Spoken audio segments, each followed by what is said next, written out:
नमस्कार मित्रों, मैं डॉक्टर क्रांति चंदन जयकर, पूर्व एवं प्रथम विभागाध्यक्ष चर्म यौन कुष्ठ रोग विभाग, इंदिरा गांधी आयुर्विज्ञान संस्थान, शेखपुरा, पटना, बिहार, भारत। मैं वैसे तो एक चर्म रोग चिकित्सक हूं, लेकिन जैसा कि आप जानते हैं, मैं एक होलिस्टिक हेल्थ एक्सपर्ट भी हूं, क्योंकि मैं भोजन बदलकर और शारीरिक क्रियाशीलता बढ़ाकर हर बीमारी को जड़ से ठीक करता हूं। और मैं ये मान के चलता हूं कि कोई भी बीमारी अकेले नहीं आया, अपने साथ और भी कई कई रोगों को लेके आया। और ये भी कि बीमारी किताब नहीं पढ़ता, वो केवल एक खास सेट ऑफ सिम्टम के साथ नहीं आता, बल्कि वो बहुत सारे चीज़ों को एक साथ मिला के लेके आता, क्योंकि शरीर सब आपस में जुड़ा हुआ है। इसीलिए अगर हमको किसी भी बीमारी को जड़ से ठीक करना है तो हमको होलिस्टिकली सोचना होगा, समग्रता से सोचना होगा कि लीवर, किडनी, हार्ट, दिमाग सब एक यूनिट के रूप में काम कर रहा है। और सबको कहीं न कहीं अगर हम अपना भोजन गलत रखेंगे, अपना जीवन शैली गलत रखेंगे, तो कुछ न कुछ अंश में सबका सब प्रभावित होगा। तो इसीलिए मैं अलग अलग मुद्दों पर as a holistic health expert आपसे बातचीत करते रहता हूँ। आप हमारे चैनल में जाके देख सकते हैं, बीपी कैसे ठीक करें, चीनी कैसे ठीक करें, गठिया कैसे ठीक करें, दमा कैसे ठीक करें, मानसिक रोग कैसे ठीक करें। क्योंकि अपने 1 लाख मरीज के अनुभव से हमने ये सीखा है कि इंसान इस धरती पर बीमार जो होता है वो गलत भोजन और गलत जीवन शैली से होता है। और किसी भी बीमारी को अगर हमको जड़ से ठीक करना है तो 90% योगदान डाइट और एक्सरसाइज का ही आता है। लेकिन हमारा जो मेडिकल साइंस है, जो कंटेम्प्रेरी आजकल का जो मेडिकल साइंस है, वो इन सब चीज़ों को बोलता तो है कि हाँ, इन सब चीज़ों से बीमारी होता, बट उन सब चीज़ों पर ज़्यादा तवज्जो नहीं देता, वो दवाओं के द्वारा बीमारी को ठीक करना चाहता। तो इसी मुद्दे पर हमारा ये जो दृष्टिकोण है और ये जो वीडियो होने वाला है, ये आपको थोड़ा सा अलग मिलेगा। बाकी जो एलोपैथ के डॉक्टर आपको जो बताएंगे वो थोड़ा सा आपको हमारे वीडियो में थोड़ा सा अलग प्रकार का मिलेगा। तो मैं तो अलग अलग मुद्दों पर वीडियो बनाते ही रहता हूँ। हर दिवस पर मैं कविताएं भी लिखता हूँ, उसका भी वीडियो बनाते रहता हूँ। मैं जर्नीज़ भी करता हूँ, उसका भी वीडियो बनाता रहता हूँ। क्योंकि मेरा मानना है कि कोई भी चिकित्सक पूर्णतः तभी बन सकता है जब उसको सभ्यता, संस्कृति, समाज सबसे जुड़ाव अनुभूत हो और उन सब चीज़ों का नब्ज पकड़ने वो जानता हो, तभी वो जड़ से ठीक कर सकता है। क्योंकि मेडिकल साइंस 100% साइंस नहीं है, ये केवल 50% साइंस है। बाकी 50% या तो ये आर्ट है या तो ये धर्म है। यानी ये 100% ऑब्जेक्टिव चीज़ नहीं है, ये सब्जेक्टिव भी है। इसमें अनुभव का भी बहुत बड़ा योगदान है कि आप अपने अनुभव से क्या सीखे। किताब यानी शास्त्र क्या कहता है वो एक मुद्दा है, आप अपने अनुभव से क्या सीखे वह दूसरा मुद्दा है।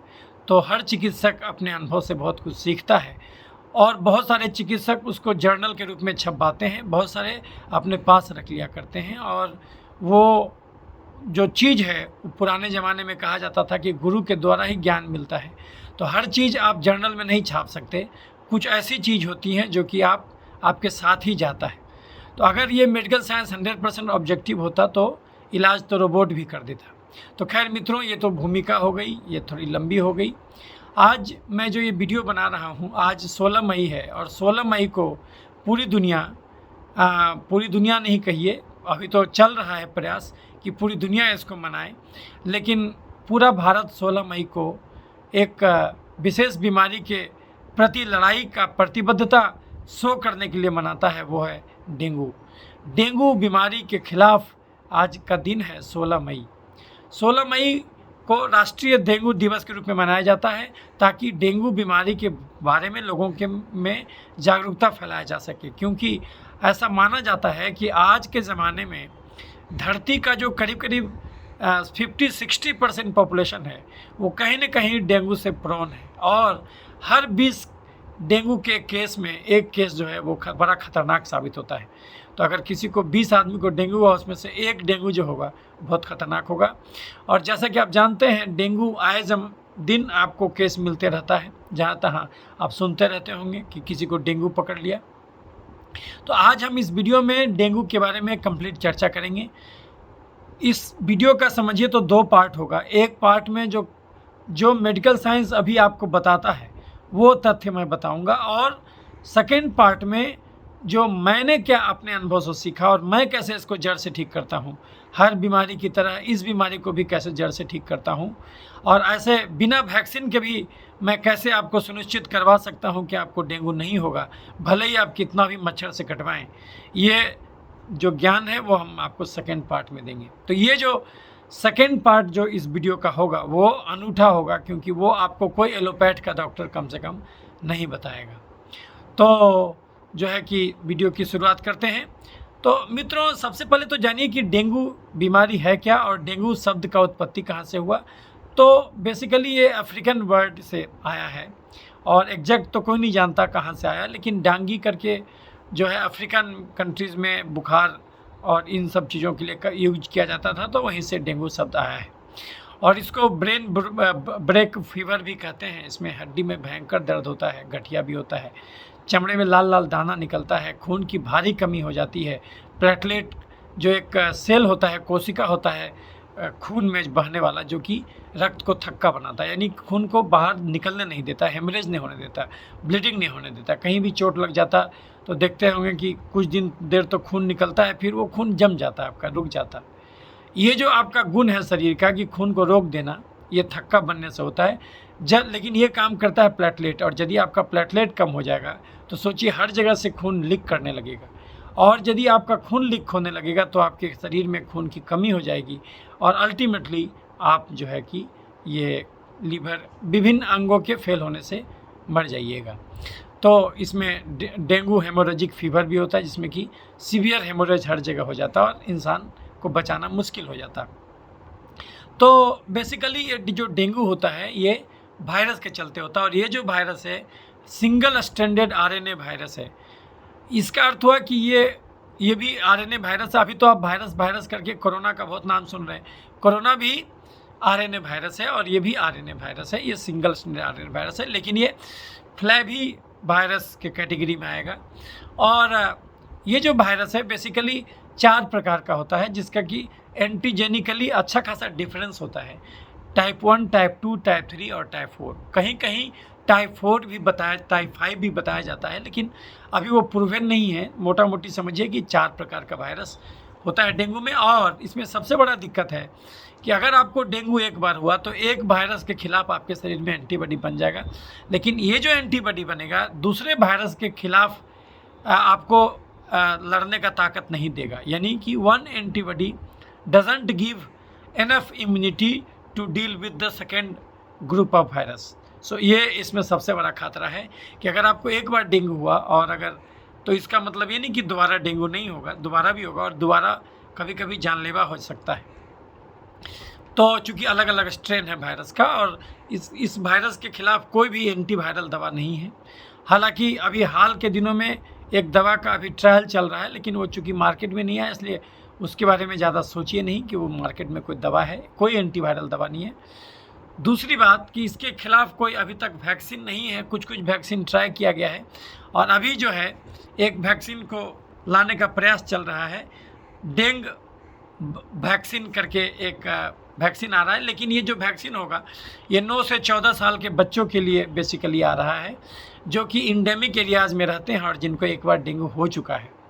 तो चूँकि सेकेंड डेंगू जानलेवा ना हो जाए, इसलिए उनके लिए ये वायरस का वैक्सीन विकसित किया जा रहा है, और अगर अभी तक कोई बहुत ही कारगर वैक्सीन इसमें आया नहीं है, तो इसीलिए इस वायरस को मारने के लिए डायरेक्ट आपके पास कोई उपाय नहीं है। अगर हो गया तो फिर, और ये जो वायरस है ये आपके शरीर में सीधे सीधे नहीं आता, क्योंकि ये वायरस का मेन होस्ट आप नहीं है। ये वायरस बेसिकली बंदरों में पाया जाता था, लेकिन जैसे जैसे मनुष्य सभ्यता ने अब अर्बनाइजेशन किया है, हमने शहरीकरण किया है, जंगल को हम लोग काट रहे हैं, और कहा जाता है कि 1 मिनट में मानव जाति 60 फुटबॉल के मैदान के बराबर का जंगल काट देता है। तो इतना ज़्यादा जो हम लोग डिफॉरेस्टेशन कर रहे हैं, जो जंगल को काट रहे हैं, तो इसके वजह से अच्छा खासा जो है कि जो मच्छर है, उस मच्छर की संख्या, उसका जो मच्छर बेसिकली पॉलिनेशन का काम करता है। पृथ्वी में मच्छर क्यों आया? क्योंकि वो पॉलिनेशन का काम करता है। जैसे स्त्री पुरुष होता है आदमी, उसी प्रकार से पौधा भी स्त्री और पुरुष होता है, और दोनों का निषेचन जरूरी होता है। तो ये काम जो करता है, पुरुष के कुछ गुण को स्त्री वाले फूल में जाके डालता है मच्छर और मक्खी।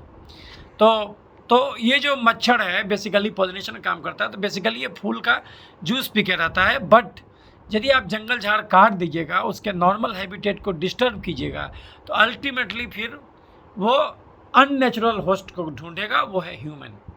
अब वो ह्यूमन में आएगा और उसको, चूँकि उसका हैबिटेट आप काट दिए हैं, जहाँ पर जंगल हुआ करता था, झाड़ी हुआ करता, उसको आप काट दिए, तो अब जंगल झाड़ी में तो वो उसको न्यूट्रिशन मिल जाता था। अब वो क्या करेगा, वो आपके घर मोहल्ले में रहेगा, तो जहाँ भी आपका पानी जम जाएगा, जैसे कूलर से पानी गिरता है उसमें पानी जम जाता है, कहीं भी आप लोकल गड्ढा है उसमें पानी जम जाता है, एसी का पानी गिरते गिरते एक जगह जम जा रहा है, तो उन जगहों पर वो मच्छर पैदा होता है। और बेसिकली ये जो मच्छर है उसको टाइगर मॉस्किटो भी कहते हैं, क्योंकि इसका जो बाहरी आवरण है वो टाइगर जैसा दिखता है। उसका जो इसको एडिस एजिप्टी भी बोलते हैं, उसको टाइगर मॉस्किटो भी कहते हैं। तो ये बेसिकली दिन में काटता है, और रात में जो काटने वाला मच्छर होता है क्यूलेक्स मॉस्किटो और एनोफिलिस, जिससे कि आपका क्यूलेक्स से फैलेरिया होता है और एनोफिलिस से मलेरिया होता है।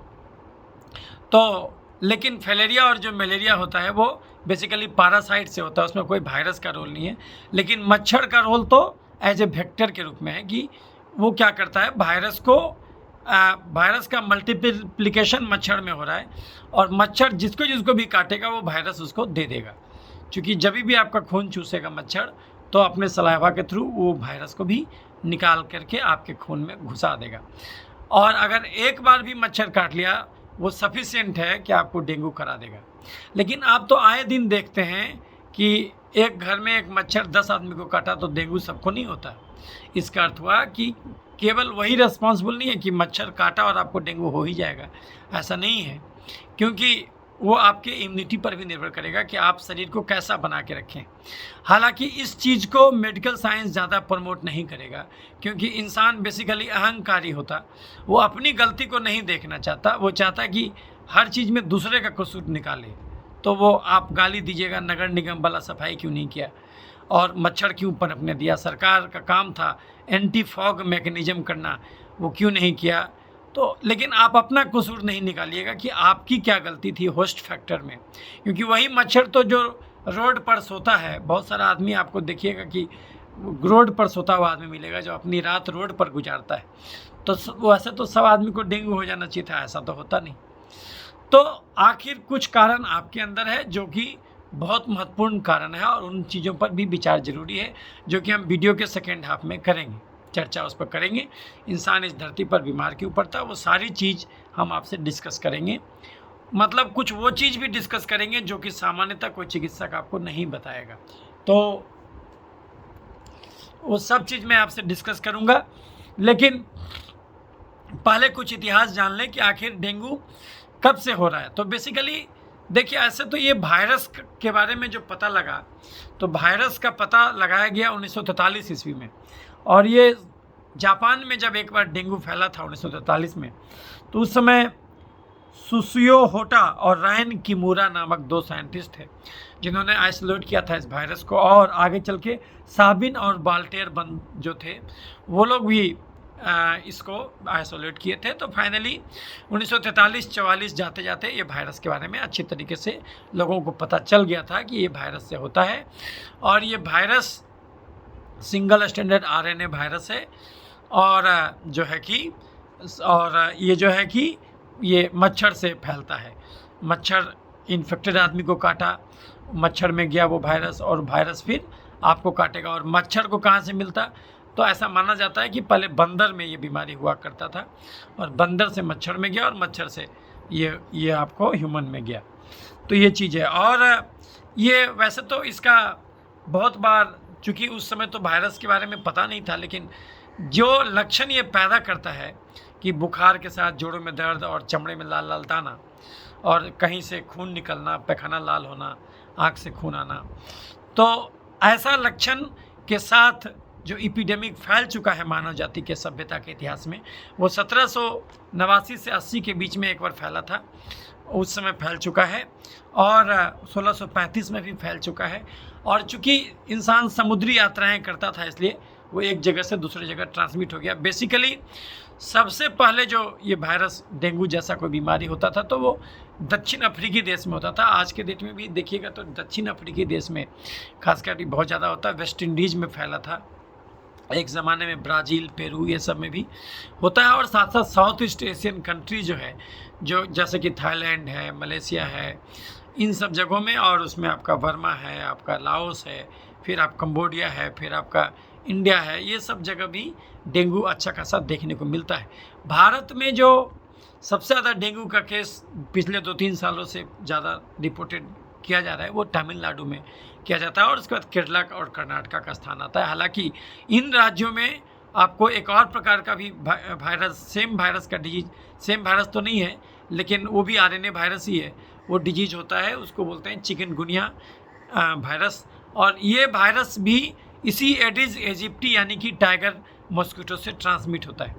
मित्रों, एक वर्ल्ड मॉस्किटो डे भी मनाया जाता है, तो उस पर भी मैंने वीडियो बनाया है, आप उस पर भी जा कर के वर्ल्ड मॉस्किटो डेज का वीडियो मेरे चैनल, यूट्यूब चैनल यानी डॉक्टर क्रांति चंदन जयकर करके जो मेरा यूट्यूब चैनल है उस पर जाके आप देख सकते हैं। लोग हमसे हमेशा बोलते रहते हैं कि वीडियो थोड़ा शॉर्ट बनाइए, लेकिन मित्रों यदि हम आपको पूरा ज्ञान देना चाहेंगे तो जाहिर सी बात है वीडियो तो लंबा हो ही जाएगा। अगर आप एक बार में वीडियो ना सुन सकें तो 2 बार, 3 बार, 4 बार करके रोक करके आप वीडियो देख सकते हैं।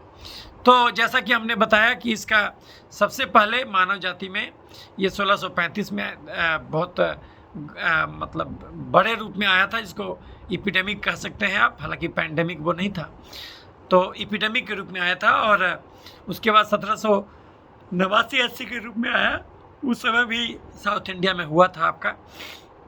और मनुष्य जाति समुद्री यात्रा शुरू किया तो हर जगह ये जाने लगा। तो और उसके अलावा जो है कि 1963-1969 में भी इंडिया में फैल चुका है ये बहुत ज़्यादा बड़े रूप में। तो ये तो हो गया। और ये कब से मनाने का चलन शुरू हुआ, तो ये जो आपको भी इंडिया में बेसिकली मनाया जा रहा है, ये डेंगू डे जो मनाने का चलन है, ये बेसिकली 2017 के आसपास से, 18 से आसपास से मनाया जा रहा है। लेकिन उससे भी पहले की घटना है कि आसियान ग्रुप के जो देश थे वो जागरूक हुए थे इस बीमारी से लड़ने के लिए। 2010 में आसियान देशों के स्वास्थ्य मंत्रियों का सम्मेलन हुआ था और उन्होंने तय किया था कि हमको डेंगू से लड़ना है, उसके खिलाफ एक कॉमन जो है कि अपने अनुभवों को साझा करना है और रोकने का तरीका को साझा करना है। उसके लिए बैठक हुआ था। और जो है कि ये नॉन कन्वेंशनल ट्रॉपिकल डिजीजेज जो होते हैं, international society for non conventional tropical diseases, तो उसका भी, उसको बोलते हैं ISNTD, उसका भी अलग अलग अधिवेशन होते रहता है। और ये लोग बार बार मांग कर रहे हैं WHO से कि भाई इसको भी तुम वर्ल्ड डेंगू डे के रूप में मनाओ, जैसे वर्ल्ड एड्स डे के रूप में मनाते हो और भी अलग अलग डेज मनाते हो, तो इसको भी मनाओ। लेकिन अभी तक WHO इसको वर्ल्ड डे घोषित नहीं किया। तो ये बात हुआ। और जहाँ तक इंडेमिसिटी का सवाल है, तो पृथ्वी पर रहने वाले करीब करीब 60% पॉपुलेशन जो है, यानी वो आदमी जो टेम्परेट रीजन में और ट्रॉपिकल, बेसिकली ट्रॉपिकल और सब ट्रॉपिकल रीजन में रहता है, यानी जो विषुवत रेखा के अगल बगल जो रहने वाला देश है, जहाँ पर कि सूरज की किरणें ज़्यादा सीधी पड़ती हैं और ज़्यादा टेम्परेचर रहता है, ज़्यादा ह्यूमिड इन्वायरमेंट रहता है, हॉट एंड ह्यूमिड इन्वायरमेंट, तो उन जगहों पर डेंगू का प्रकोप ज़्यादा देखा गया है, क्योंकि वहाँ पर मच्छर ज़्यादा होता है। खासकर बरसात के बाद मार्च से लेकर के जून जुलाई तक जो है ये जो पीरियड है, उसमें आपको डेंगू का बहुत ज़्यादा प्रकोप होता है। तो इसीलिए सरकारें क्या करती हैं, फॉगिंग का अभियान जो है युद्ध स्तर पर करती हैं, ताकि उसको कंट्रोल करके रखा जा सके, क्योंकि इसमें जो जागरूकता ही बचाव कहा जाता है। और जहाँ तक है कि लक्षण क्या क्या होगा डेंगू होगा तो, और डेंगू और मलेरिया में क्या अंतर होगा, डेंगू और चिकनगुनिया में क्या अंतर होगा, डेंगू और जो है कि येलो फीवर में क्या अंतर होगा, ये सब जानना ज़रूरी है। देखिए मित्रों, बुखार लगना, बदन दर्द होना, कमजोरी होना, उल्टी होना, पेट दर्द होना, ये तो लक्षण आपको, हेडेक होना, ये तो लक्षण आपको सब में मिलेगा मोटा मोटी। लेकिन कुछ स्पेसिफिक लक्षण होता है जो कि डेंगू में मिलेगा। डेंगू में खासकर चूँकि प्लेटलेट काउंट कम हो जाएगा, इसलिए आपको जहाँ तहाँ हेमरेज मिलेगा और चमड़े में भी लाल लाल चकत्ता जैसा दिखेगा। जैसे आप कुछ पिक्चर देख लीजिए, वो पिक्चर से आपको कुछ आइडिया लगेगा कि डेंगू का सिम्टम क्या क्या हो सकता है। तो ये देखिए, आप देख रहे हैं पिक्चर इसमें, तो इसमें हर जगहों का इन्वॉल्वमेंट हो सकता है। आप देखिए, इसमें दिमाग में जा सकता है वायरस, और मसल में जा सकता है तो मसल में दर्द होगा, दिमाग में जा सकता है तो आगे चल के भी दिक्कत होगा, जीआईटी ट्रैक्ट में जा सकता है, चमड़े में जा सकता है तो पेटेकिया होगा। तो ये सब आपको लक्षण, उसमें बुखार हो सकता है, ये सब लक्षण आपको मिलेगा। उसके अलावा जो है कि अगर डेंगू होगा तो उसका जो मॉस्किटो है वो कैसा दिखेगा, और जैसे देख रहे हैं चमड़े में लाल लाल दाना जैसा हो जा रहा है, वो लाल लाल दाना जैसा निकल जाएगा और बुखार के साथ। और इसका जो मॉस्किटो होता है, एडिस मॉस्किटो बोलते हैं। तो ये देखिए, टाइगर मॉस्किटो बोल सकते हैं। यहाँ ये धारी धारी जैसा होता है, जैसे शेर के टाइगर बाघ के चमड़े पर होता है, इसलिए इसको टाइगर ये भी कहा जाता है। और एडिस इजिप्टी का ये फ़ोटो देख सकते हैं, यही है एडिस इजिप्टी का फ़ोटो। इस प्रकार का मच्छर होगा और उसमें जहाँ तहाँ रेखा होगा, तो ये आपको मिलेगा। और जो है कि इसमें हर जगह से आपको ब्लीडिंग शुरू होगा। इसमें जो है कि आपको हर जगह से ब्लीडिंग शुरू होगा। इसमें जोड़ों में दर्द होगा, बुखार होगा, आँख लाल हो जाएगा आपका, मसूड़ा से भी खून आ सकता, पैखाना से खून आएगा तो पैखाना लाल होगा, खांसी भी कभी कभी होगा तो खांसी से भी खून आ सकता। तो ये सब लक्षण इसमें, पेशाब में खून आ सकता है, इसके चलते पेशाब लाल हो जाएगा आपका। तो ये आपको लक्षण इसमें मिलेगा इस बीमारी में। और इसके साथ बुखार आएगा, और इसका इंक्यूबेशन पीरियड कहा जाता है 7 से 14 दिन होता है। तो यानी किसी को आज मच्छर काटा है तो 7 से 14 दिन तक में भी लक्षण आ सकता है। तो ये जो है आपको इस प्रकार से होगा। और ये चिकनगुनिया एक बुखार होता है, वो भी लगभग इसी प्रकार का लक्षण लेके आता है, लेकिन वो फ्लैवी वायरस से नहीं होके टोका वायरस से होता है। और हालांकि वो भी एक प्रकार का आरएनए वायरस ही है, और लक्षण दोनों में सेम ही होता है। उसमें भी जोड़ों में दर्द होगा, लेकिन उसमें जोड़ों में दर्द ज़्यादा प्रोमिनेंटली दिखेगा, इसमें थोड़ा सा उतना कम दिखेगा। और करीब करीब 80% केसेस में आपको एसिम्टोमेटिक होगा, यानी कि कभी कभी मरीज को कोई लक्षण होगा ही नहीं, बुखार आया और आपको पता भी नहीं चला, आप कहीं डॉक्टर के पास भी नहीं गए और आपका बुखार ठीक भी हो गया। तो करीब करीब मैक्सिमम केसेस में तो ये सिम्टोमेटिक ही रहेगा। इसीलिए आप एग्जैक्ट प्रीवैलेंस नहीं जान सकते कि वास्तव में डेंगू कितने लोगों को होता है, क्योंकि बहुत लोग तो अब 1-2 दिन बुखार रहेगा, वो कैसे जानेंगे। लेकिन यदि आपको ओवर्ट सिम्टम मिल रहा है, क्लियर कट पिक्चर मिल रहा है, जैसे कि बुखार होना, प्लेटलेट काउंट कम हो जाएगा। इसमें आपका प्लेटलेट काउंट होना चाहिए 1.5 लाख से 4 लाख के बीच में, इसमें आपका घट के हो जाएगा 70,000, 80,000, 60,000, 50,000 और 40,000, 20,000 तक भी चला जाएगा। और अगर किसी का प्लेटलेट काउंट 40,000 से कम हो जाता है तो ये जानलेवा घटना हो सकता है, क्योंकि कभी कभी उतना कम प्लेटलेट में दिमाग में अगर हेमरेज हो सकता है, ब्रेन हेमरेज हो सकता है। और अगर ब्रेन में दिमाग में खून निकल गया तो दिमाग का कोई खास हिस्सा काम नहीं कर सकता, तो आपको लकवा मार सकता है, आपका आँख का पावर जा सकता है, देखने का रोशनी गायब हो सकता है, आवाज़ बंद हो सकता है, बहुत सारा न्यूरोलॉजिकल मैनिफेस्टेशन हो सकता है, डिपेंडिंग अपॉन कि किस एरिया में आपका वो इन्वॉल्व किया है, क्योंकि हर ब्रेन के अलग अलग एरियाज़ का काम अलग अलग होता है।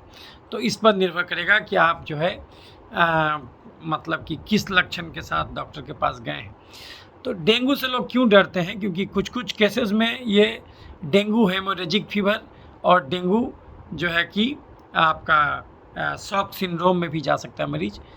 तो इसमें होता क्या, बेसिकली वैस्कुलाइटिस होने लगता है, खून की नली से खून निकल के जहाँ तहाँ लीक होने लगता है और जमने लगता है। तो एक तो ब्लड खून का कमी हो जाएगा, और जिसके चलते हार्ट को ऑक्सीजन भेजने में दिक्कत होने लगेगा, और जो है कि आप ऑक्सीजन की भी कमी होगी और हार्ट फेलियर भी हो सकता है, क्योंकि उसको कम खून को बार बार हार्ट को पंप करना होगा, तो उसके चलते हार्ट फेलियर भी हो सकता है।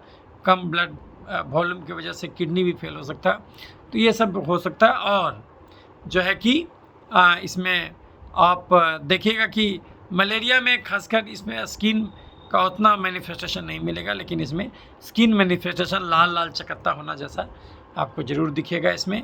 और जो है कि इसमें बुखार ऐसा होगा कि आप काल पोल खाइएगा, टूट जाएगा, फिर हो जाएगा। 1 घंटा पैरासीटामोल का गोली खाए, 1 घंटा के बाद बुखार उतर गया, फिर हो गया, इस प्रकार से होगा और बहुत ज़्यादा बदन दर्द कराएगा और भूख आपका मार देगा। बिल्कुल भूख खाने का इच्छा नहीं होगा, उल्टी होने लगेगा, खाना खाइएगा उल्टी हो जाएगा। इस प्रकार का कहीं कहीं ग्लैंड बढ़ सकता है, गिल्टी हो जाएगा कहीं कहीं शरीर में।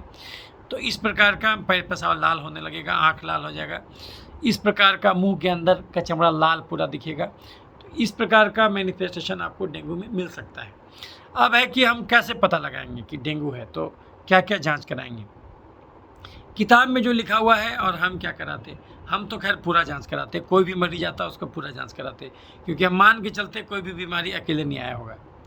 तो जो है कि लेकिन किताब में क्या लिखा हुआ है, किताब में लिखा हुआ है कि अगर आपको बुखार है, चमड़े में दाना है और जोड़ों में दर्द है और ब्रेक बोन जो है कि बोन ब्रेक फीवर है, कमर में बदन में बहुत ज़्यादा दर्द है, उठने बैठने से लाचार हैं आप, इतना ज़्यादा दर्द है, तो ऐसे केस में आप जो सीबीसी जांच कराइए, सीबीसी में platelet count, complete blood count कराइए, उसमें प्लेटलेट काउंट कम आएगा और कभी कभी इन्फेक्शन होगा तो न्यूट्रोफिल बढ़ा हुआ आएगा।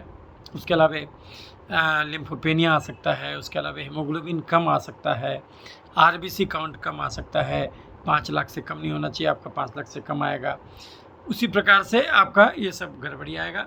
उसके अलावा जो है कि ESR बढ़ा हुआ आ सकता है और उसके अलावा और जो है जो डेंगू का जो स्पेसिफिक जांच होता है, आपको रूल आउट करने के लिए मलेरिया का भी जांच आप साथ सीरोलॉजिकल टेस्ट करा सकते हैं और डेंगू का भी जांच करा। डेंगू के लिए जो जांच होता है, एंटीजन का जांच होता है और एंटीबॉडी का जांच होता है, यानी कि वायरस प्रॉपर को आप पहचानिए और या फिर डेंगू वायरस कैसा दिखता है वो भी पिक्चर आपको जानना चाहिए मित्रों। डेंगू वायरस आखिर दिखता कैसे है, तो वो हम आपको दिखाते हैं। डेंगू वायरस का फ़ोटो कैसा होता है, तो डेंगू वायरस जो दिखता है मित्रों, डेंगू वायरस का इस प्रकार से दिखेगा। ये डेंगू वायरस का फ़ोटो है मित्रों, ये देखिए इस प्रकार से दिखेगा। इसमें बाहर में कैप्सिड होगा और अंदर में अलग अलग प्रकार का प्रोटीन होगा, है ना। डबल स्टैंडर्ड RNA वायरस है ये, इस प्रकार का दिखेगा। इलेक्ट्रॉन माइक्रोस्कोप में बूंदा बूंदा जैसा दिखेगा, तो इस प्रकार का है ये डेंगू वायरस है,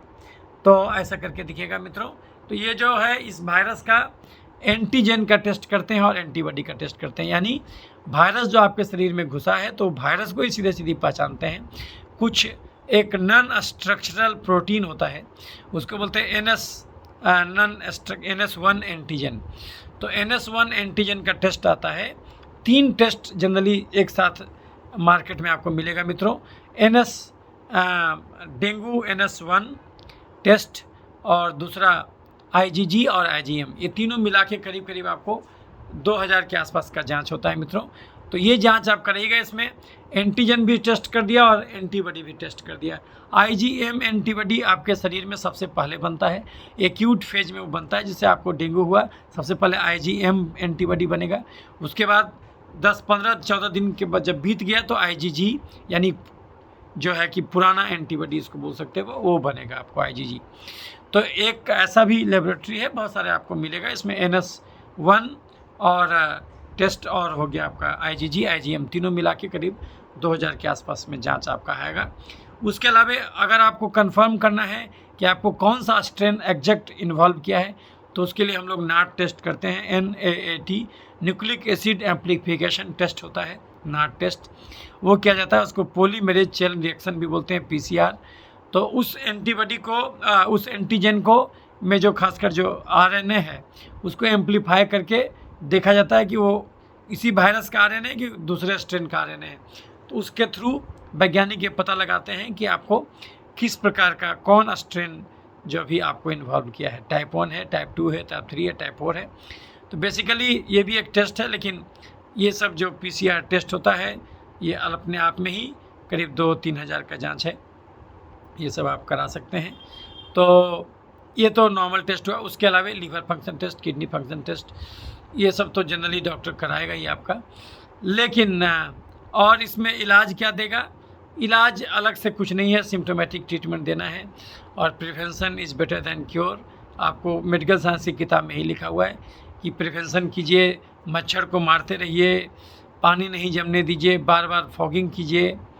इस प्रकार से और कहीं भी पानी जमने के लिए जमने वाला जो चीज़ है उसमें छिड़काव करते रहिए इंसेक्टिसाइड वगैरह का, कि मच्छर का लार्वा मर जाए। ये तो आप सुनते सुनते आपका दिमाग पक गया होगा। और मॉस्किटो रिपेलेंट क्रीम लगा के कहीं निकलिए। अगर आपको जंगल झाड़ में जाना है तो मॉस्किटो रिपेलेंट क्रीम लगा के निकलिए। इस प्रकार से आपको सामान्यतः किताब में लिखा हुआ है, वो हम आपको वो भी ज्ञान दे देना चाहते हैं। सेकेंड हाफ में हम आपको अपना ज्ञान देंगे कि हम आपको क्या करने कहेंगे, कि ताकि आपको कितना भी आप डेंगू एंडेमिक एरिया में रहिएगा, आपको डेंगू नहीं पकड़ेगा, चाहे आपको कितना भी मच्छर काटे नहीं पकड़ेगा। तो वो हम टेक्निक आपको बताएंगे सेकेंड हाफ में। अभी सुनते रहिए वीडियो। तो हम चाहते हैं कि पहले कॉमन किताब में क्या लिखा हुआ है वो आप सुन लीजिए। तो इसमें है कि मच्छरदानी लगा के सोइए, और मॉस्किटो रिपेलेंट क्रीम मिला के रहिए, मॉस्किटो रिपेलेंट लगाइए। अपने ऑफिस में जहाँ काम करते हैं वहाँ पर मॉस्किटो रिपेलेंट हमेशा जला के रखिए। झाड़ी वाड़ी को नोच नाच दीजिए और बार बार छिड़काव कराइए। बार बार नगर निगम को फ़ोन कीजिए, वो DDT का छिड़काव करेगा वगैरह वगैरह।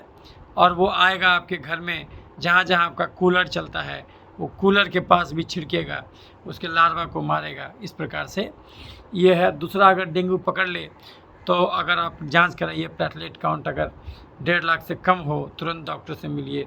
और डॉक्टर आपको क्या करेगा, आपको अगर आपका प्लेटलेट काउंट बहुत कम है तो प्लेटलेट दूसरे का चढ़ाएगा। तो मार्केट में जैसे खून मिलता है वैसे प्लेटलेट भी मिलता है। अब प्लेटलेट किसी आदमी का आपको चढ़ा देगा, प्लेटलेट रिच प्लाज्मा, तो वो चढ़ा देगा आपको। प्लेटलेट कंसनट्रेट मिलता है वो चढ़ा देगा आपको। और कोई और सब कंजर्वेटिव ट्रीटमेंट देगा, यानी कि कोई अलग से स्पेसिफिक ट्रीटमेंट नहीं देगा। अगर आपको पाएगा डॉक्टर की इन्फेक्शन है तो एक ब्रॉड स्पेक्ट्रम एंटीबायोटिक चला देगा। हालांकि ये हो रहा है वायरस से, लेकिन चला देगा एंटीबायोटिक। कोई भी पिपरासिलिन, टाइजोबैक्टर, मीरोपेनाम, ये broad spectrum high coverage antibiotic चला देगा। और अगर देखिएगा कि ज़्यादा दिक्कत हो रहा है तो आपको स्टेरॉयड भी चला देगा, डेक्सामेथासोन वगैरह भी, या हाइड्रोकोर्टिसोन वगैरह चला देगा। उसके अलावा फ्लूइड रिप्लेसमेंट देगा, कि फ्लूइड की कमी हो गई है तो फ्लूइड बाहर से देगा। तो ये तो खून चढ़ाएगा, या तो फ्लूइड देगा, या तो ये एंटीबायोटिक चलाएगा। और ये सिम्टोमेटिक ट्रीटमेंट करके आपको, मैक्सिमम आदमी इसी में बच जाता है। भले ही इसके खिलाफ कोई एंटीवायरल दवा नहीं है, लेकिन मैक्सिमम आदमी कंजर्वेटिव ट्रीटमेंट से ही बच जाता है। जो अपने शरीर को बहुत ज़्यादा ख़राब कर चुका है वही आदमी अल्टीमेटली गड़बड़, वैरायटी जो होता है डेंगू का, डेंगू हेमोरेजिक फीवर या फिर डेंगू आपका जो है कि शॉक सिंड्रोम में जाता है। सामान्यतः रिकवरी इज़ द रूल, मतलब हो ही जाता है। लेकिन कुछ कुछ केस फंस जाता है, और वो क्यों फंसता है अभी हम बताएंगे। तो उस केस में डॉक्टर कभी कभी ICU में भी, इंटेंसिव केयर यूनिट में भी आपको भर्ती करके रखेगा, और कभी कभी बिल्कुल ही अंग काम करना बंद कर देता है। तो artificial kidney, artificial liver, artificial heart lung machine पर भी कभी कभी रखने का नौबत आता है। और कभी कभी तो मरीज को बचाया संभव नहीं हो पाता और मरीज मर जाता है। तो उन्हीं मरने वाले लोगों को याद करके पूरी दुनिया डेंगू से डर के रहता है। तो यही है डेंगू की पूरी कथा, जो कि किताब में आप पढ़ते हैं। सामान्यतः वीडियो रहता तो यहीं पर ख़त्म कर दिया जाता, और डॉक्टर आपको ये कहता कि भाई मच्छर से बचो, मच्छर से बचो, मच्छर से बचो, मच्छरदानी लगाओ, जहाँ भी जाओ मॉस्किटो रिपेलेंट क्रीम लगा के जाओ। लेकिन दुर्भाग्य से ये डॉक्टर वैसा नहीं है। ये डॉक्टर कहेगा कि मच्छर के साथ रहो, मच्छर को मत मारो, क्योंकि भगवान तो दुनिया सही बनाया, हमको जीना नहीं आया। मच्छर को भगवान किसी काम से बनाया है, आप भगवान के काम में इंटरफेयर मत कीजिए। मच्छर को भगवान आपको बीमार बनाने के लिए नहीं बनाया था। आप बीमार पड़ रहे हैं अपनी कारणों से, कृपया कर अपने गिरेबान में झांकिए तो आपको अपना गलती दिख जाएगा। तो अब हम सेकेंड पार्ट में अपना होलिस्टिक हेल्थ एक्सपर्ट के तहत हम बात करेंगे। अभी तक हम जो बात किए वो किताबी ज्ञान दिए कि मेडिकल साइंस का आज का जो कंटेम्प्रेरी ज्ञान है, जो हर डॉक्टर आपको पढ़ाएगा, वो क्या बताता है वो हम आपको पूरी बात बता दिए। अब आप हमारे अच्छे कभी कभी इसमें सुनिएगा कि इसमें क्या करते हैं, तो पपीता का जूस पिलाते हैं इसमें, है ना। उससे आजकल कुछ कुछ दवा भी निकाला गया है मार्केट में, जो कि आपको बेचेगा पपीता का दवा, पपीता का जूस से निकाला हुआ दवा। याद रखिए मित्रों, आप अगर भोग विलास कीजिएगा, अपना जीवन शैली सुधारिएगा नहीं, आप अपना मेहनत से ज़्यादा कैलोरी खाइएगा, नहीं टहलिएगा, तो दुनिया का कोई पैथी आपको नहीं बचा पाएगा, क्योंकि दुनिया में सबसे बड़ी दवा क्या है? संयम। संयम में रहना। और अगर वो नहीं कीजिएगा तो ये दवा के भरोसे मत रहिए कि पैकेज सिस्टम, बड़े बड़े अस्पतालों में आपको पैकेज सिस्टम मिलेगा कि इतना रुपया लेके आओ और डेंगू का पूरा पैकेज सिस्टम लेके जाओ। गलत बात। ये पैकेज सिस्टम आपको हमेशा नहीं बचा पाएगा और आप बीमारी के चंगुल में फंस जाइएगा। तो इसीलिए जो है कि अब हम सेकेंड पार्ट में आपको इसका पूरा ज्ञान देंगे कि इसमें जो है कि क्या करना चाहिए कि आपको बीमारी नहीं हो। किताब क्या लिख कहता है वो तो हम अभी बता दिए। हम क्या कहते हैं? हम कहते हैं कि हमारा शरीर हमारे भोजन से बना है, तो हमारे शरीर में कोई भी बीमारी कभी भी किसी को भी कहीं भी क्यों होगा? क्योंकि भोजन गलत होगा। हर इंसान हर चीज़ नहीं खा सकता, लेकिन हर इंसान हर चीज़ खाना चाहता। गड़बड़ी यहीं से शुरू हो जाता। आप खुद सोचिए, एक आदमी जो 8 घंटा कुदाल चलाता हो खेत में और एक वो आदमी जो 8 घंटा खाली बैठ के प्रवचन देता हो, ये दोनों आदमी का भोजन बराबर कैसे हो जाएगा? एक गाड़ी जिसको 2 किलोमीटर चलाना हो, एक गाड़ी जिसको 200 किलोमीटर चलाना हो, क्या दोनों बराबर डीजल भरिएगा? तो जब उस समय बुद्धि खुल जाता, खाने के टाइम में बुद्धि कहाँ जाता? हर इंसान को अपने द्वारा किए गए मेहनत के मुताबिक भोजन करना चाहिए। लेकिन अगर हम मूर्छित बेहोश होकर भोजन करेंगे तो हमको कुछ ना कुछ बीमारी तो होगा। अगर हमारा खर्चा एक दिन में 1800 कैलोरी है तो हमको 2800 कैलोरी कभी नहीं खाना चाहिए। लेकिन अगर हम रोज़ का रोज़ 2800 कैलोरी खाएंगे, 1000 कैलोरी एक्स्ट्रा, 2000 कैलोरी एक्स्ट्रा रोज़ खाएंगे, तो एक दिन ज़्यादा खाने से बीमारी तो नहीं होगा। कभी कभी तो 1 महीना भी ज़्यादा खाइएगा तो भी नहीं होगा, और कभी कभी तो साल भर भी ज़्यादा खाइएगा तो भी नहीं होगा। लेकिन इसी गलती को रोज़ का आदत बना दीजिएगा और रोज़ 10 रोटी, 4 आलू, 5 मीठा फल, आधा किलो दूध पीजिएगा, तो एक दिन पाप का घड़ा भरेगा और अलग अलग बीमारी प्रकट रूप में आ जाएगा। तो पहला पॉइंट आपको समझ में आ गया कि इस धरती पर कोई भी बीमारी होता तो क्यों होता? क्योंकि हमारा भोजन हमारे मेहनत से ज़्यादा रहता। हालांकि कम भी खाइएगा तो भी इंसान बीमार पड़ता। लेकिन अब दुनिया बदल गया। अब धरती पर 7.5 अरब आदमी में से केवल 60 करोड़ आदमी ऐसा है जो भूखमरी का शिकार है, जबकि इसी दुनिया में करीब करीब जो है कि 4.5 अरब आदमी है जो ओवरवेट है। यानी ज़्यादा खा के बीमार होने वाले लोगों की संख्या इस धरती पर अब करीब करीब जो है कि 5-10 गुना ज़्यादा हो गया है उन लोगों की तुलना में जो भूखमरी से मरते हैं। तो आज के डेट में अगर कोई कहता है कि हम गलत भोजन से बीमार पड़े, तो उसका अर्थ आप ये लगाइएगा कि हम जरूर ज़्यादा खाए तो बीमार पड़े। तो पहला पॉइंट समझे कि हम जरूर ज़्यादा खाए तो बीमार हुए। किसी को बीपी हो, चीनी हो, गठिया हो, दम्मा हो, मिर्गी हो, पथरी हो, बवासीर हो, मांसीय गड़बड़ी हो, दांत का समस्या हो, डेंगू हो, मलेरिया हो, टाइफाइड हो, कोरोना हो, उजला दाग हो कि काला दाग हो, मुंह का छाला हो कि पेशाब के रास्ते का छाला हो, बाल का झड़ना हो कि नाखून का झड़ना हो, ये सब बीमारी क्यों होता है? एलर्जी के चलते। डेंगू क्यों होता? एलर्जी के चलते। हम नहीं बोलते मच्छर के चलते, हम कहते एलर्जी के चलते। एलर्जी क्यों होता? इंसुलिन बढ़ जाने के चलते। हमारे खून में इंसुलिन क्यों बढ़ जाता? चीनी खा के बैठ जाने के चलते। चीनी का मतलब है चलना। जो काम गाड़ी में पेट्रोल का है वही काम शरीर में चीनी का है। गाड़ी मजबूत होगा लोहा से, शरीर मजबूत होगा फाइबर प्रोटीन से। फाइबर प्रोटीन जम के खाइए और चीनी खाना छोड़ दीजिए, आपको 100 साल तक बीमारी नहीं होगा। किसको कहते चीनी? जब तक ये न जानिएगा चीनी कैसे छोड़िएगा। तो आप सुनिए कि चीनी क्या है, जो कि हमारे लिए भी जहर हो गया। क्यों? क्योंकि हम भी अब 8 घंटा कुदाल नहीं चलाते खेत में, हम भी अब 8 घंटा पीठ पर बोझा नहीं ढोते, हम भी अब 8 घंटा नहीं पैदल चल के 24 घंटा में 2 ही घंटा पैदल चलते हैं। इसलिए अगर हम भी चीनी खाएंगे गड्ढे में गिरेंगे। किसको कहते चीनी? जो कि अब इंसान को नहीं खाना चाहिए। बीमारी हो अथवा ना हो, अगर आप सच में चाहते हैं कि 100 साल तक हमको बीमारी नहीं हो, तो जब जागो तभी सवेरा। सबसे पहले आप चीनी खाना छोड़ दीजिए। किसको कहते चीनी? चावल, आलू, मकई, मैदा, साबूदाना, सेवई में चीनी है स्टार्च, मीठे फल में चीनी है फ्रुक्टोज, दूध में चीनी है लैक्टोज, गुड़, शहद और चीनी में चीनी है सुक्रोज, और ग्लूकोन डी में ग्लूकोज।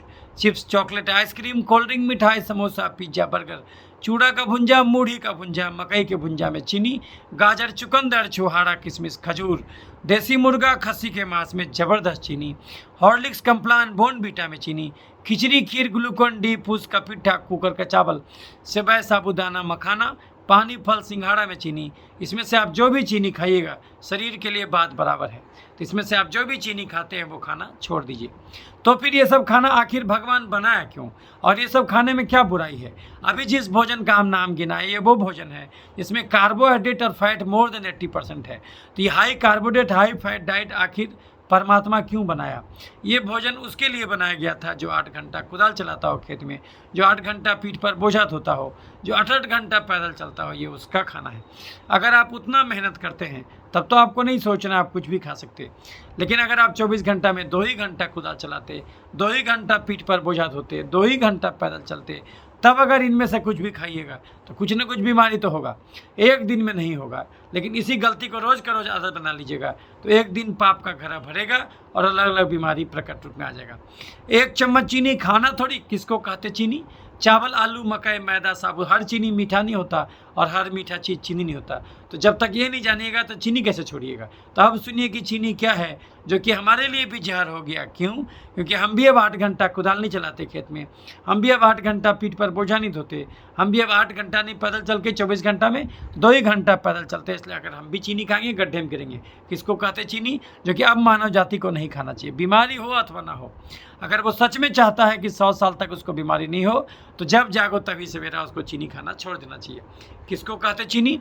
चावल, आलू, मकई, मैदा, साबूदाना, सेवई में चीनी है स्टार्च, मीठे फल में चीनी है फ्रुक्टोज, दूध में चीनी है लैक्टोज, गुड़, शहद और चीनी में चीनी है सुक्रोज और ग्लूकोन डी में ग्लूकोज।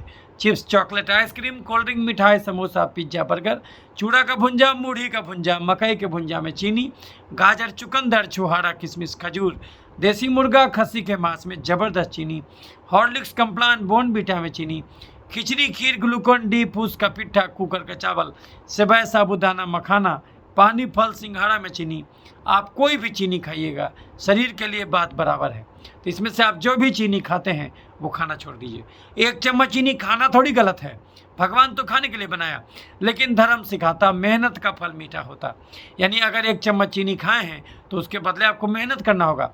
कितना मेहनत ये आज का विज्ञान बता दिया। 1 चम्मच चीनी में इतना ऊर्जा है कि उसको जलाने में आपको 600 कदम चलना भी होगा। 1 चम्मच चीनी 600 कदम, 1 आलू 3200 कदम, 1 सेव 2500 कदम, 1 आम 3000 कदम, आधा किलो दूध 10 किलोमीटर चलने का था। तो सपोज कीजिए कोई आदमी एक दिन में 10 रोटी, 4 आलू, 5 मीठा फल, आधा किलो दूध और चीनी, गुड़, शहद खाना शुरू किया। एक दिन में ही इतना भोजन खा लिया। तो ये सब में इतना ऊर्जा था कि इसके बदले उसको कम से कम चलना चाहिए था 30 किलोमीटर। इसके बदले वो खाली 3 ही किलोमीटर चला और ऐसा गलती रोज़ के रोज़ शुरू किया। तो एक दिन उसका पाप का घड़ा भरेगा और अलग अलग बीमारी प्रकट रूप में आ जाएगा। क्योंकि वो धर्म का भी धज्जी उड़ाया, विज्ञान का भी धज्जी उड़ाया। धर्म कहता है मेहनत करके खाना, बिना मेहनत के खाया। अन्न देवता कहते हैं हे मनुष्य तुम हमको तभी ग्रहण करना जब उसका यूज करना। वो शरीर में श्रृंगारने के लिए खाना शुरू किया तो उसको बीमारी तो होगा। तो और वो विज्ञान का भी धज्जी उड़ाया, क्योंकि विज्ञान कहता energy can not be destroy, energy can be modified. ऊर्जा का रूप बदलता, ऊर्जा को ख़त्म नहीं कर सकते। तो सपोज कीजिए आपको एक दिन में 10 रोटी, 4 आलू, 5 मीठा फल, आधा किलो दूध पिए, तो इसके बदले आपको चलना चाहिए था 30 किलोमीटर। इसके बदले आप केवल 3 ही किलोमीटर चले तो शरीर एक्स्ट्रा कैलोरी को, या एक दिन में एक आदमी को 3 ही रोटी खाना चाहिए, आप एक दिन में 10 रोटी खाने लगे तो जो 7 रोटी रोज़ एक्स्ट्रा खाइएगा ये आपको मजबूत नहीं बनाएगा, आपको अलग अलग बीमारी का शिकार बना देगा।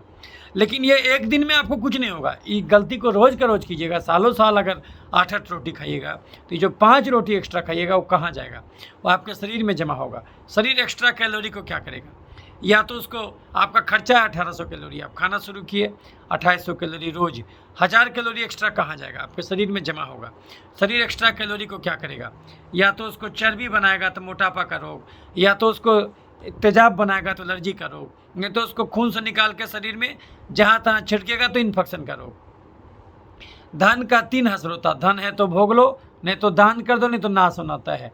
आप जो शरीर में एक्स्ट्रा चीनी घुसा है उसका 4 गंजन होगा। या तो खा के जला दीजिए तो बीमारी नहीं होगा, खाए और खर्च नहीं किए तो शरीर एक्स्ट्रा कैलोरी को क्या करेगा, या तो उसको चर्बी बनाएगा तो मोटापा का रोग, या तो उसको तेजाब बनाएगा एलर्जी का रोग, नहीं तो उसको खून से निकाल के शरीर में जहाँ तहाँ छिड़केगा तो इन्फेक्शन का रोग। अगर एक्स्ट्रा चीनी को चर्बी बना के हमारे तोंद में जमा कर दिया गया, हमारा तोंद यहाँ चल जाए, उससे क्या हर्जा होगा, कोई हर्जा नहीं होगा। हम चलेंगे तो तोंद डगमगा के चलेगा, अलबत्ता तोंद निकलने से कोई खास हर्जा नहीं होता। हमारा जांग इतना मोटा हो जाए, हमारा बाल मोटा हो जाए, गाल लटक जाए, उससे क्या हर्जा, कोई हर्जा नहीं। लेकिन किसी किसी को देखिएगा इतना न खाता कि आँखें के पास चर्बी जमा हो जाता, उसको हम लोग जैनथैलेस्मा बोलते। किसी किसी को देखिएगा जहाँ जहाँ गुलटी हो जाता शरीर में, उसको बोलते हैं लाइपोमा, उससे भी हर्जा नहीं होता। लेकिन चर्बी अगर तोंदी में नहीं जमा होकर गलती से खून के नली के अंदर जमा हो जाए, तब आप लेने का देने में पड़ जाइएगा। जो खून का नली परमात्मा इतना चौड़ा बनाया था, अब वो सकरा हो जाएगा। हार्ट बेचारे को सकरे नली से खून भेजना होगा तो ब्लड का प्रेशर बढ़ेगा, उसको बोलते हैं बीपी का बीमारी। जैसे पौधा पटाते हैं पाइप से, तो पाइप को पौधा के ऊपर रखना पड़ता, तब पानी पौधा पर गिरता। हम चाहते हैं यहीं बैठे बैठे दूध पौधा पटा लें, तो हमको क्या करना होगा, पाइप के मुंह को दबाना होगा। जैसे ही दबाएंगे पानी का नली सकरा हो जाएगा। जब सकरे नली से उतना ही पानी बहेगा तो पानी का प्रेशर बढ़ेगा, पनिया दूर तक फेंका जाएगा। ठीक उसी प्रकार से खून का प्रेशर बढ़ जाता। जब आप एक्स्ट्रा भोजन खा करके चर्बी को खून के नली के अंदर जमा कर देते तो आपको बीपी का बीमारी पकड़ लेता।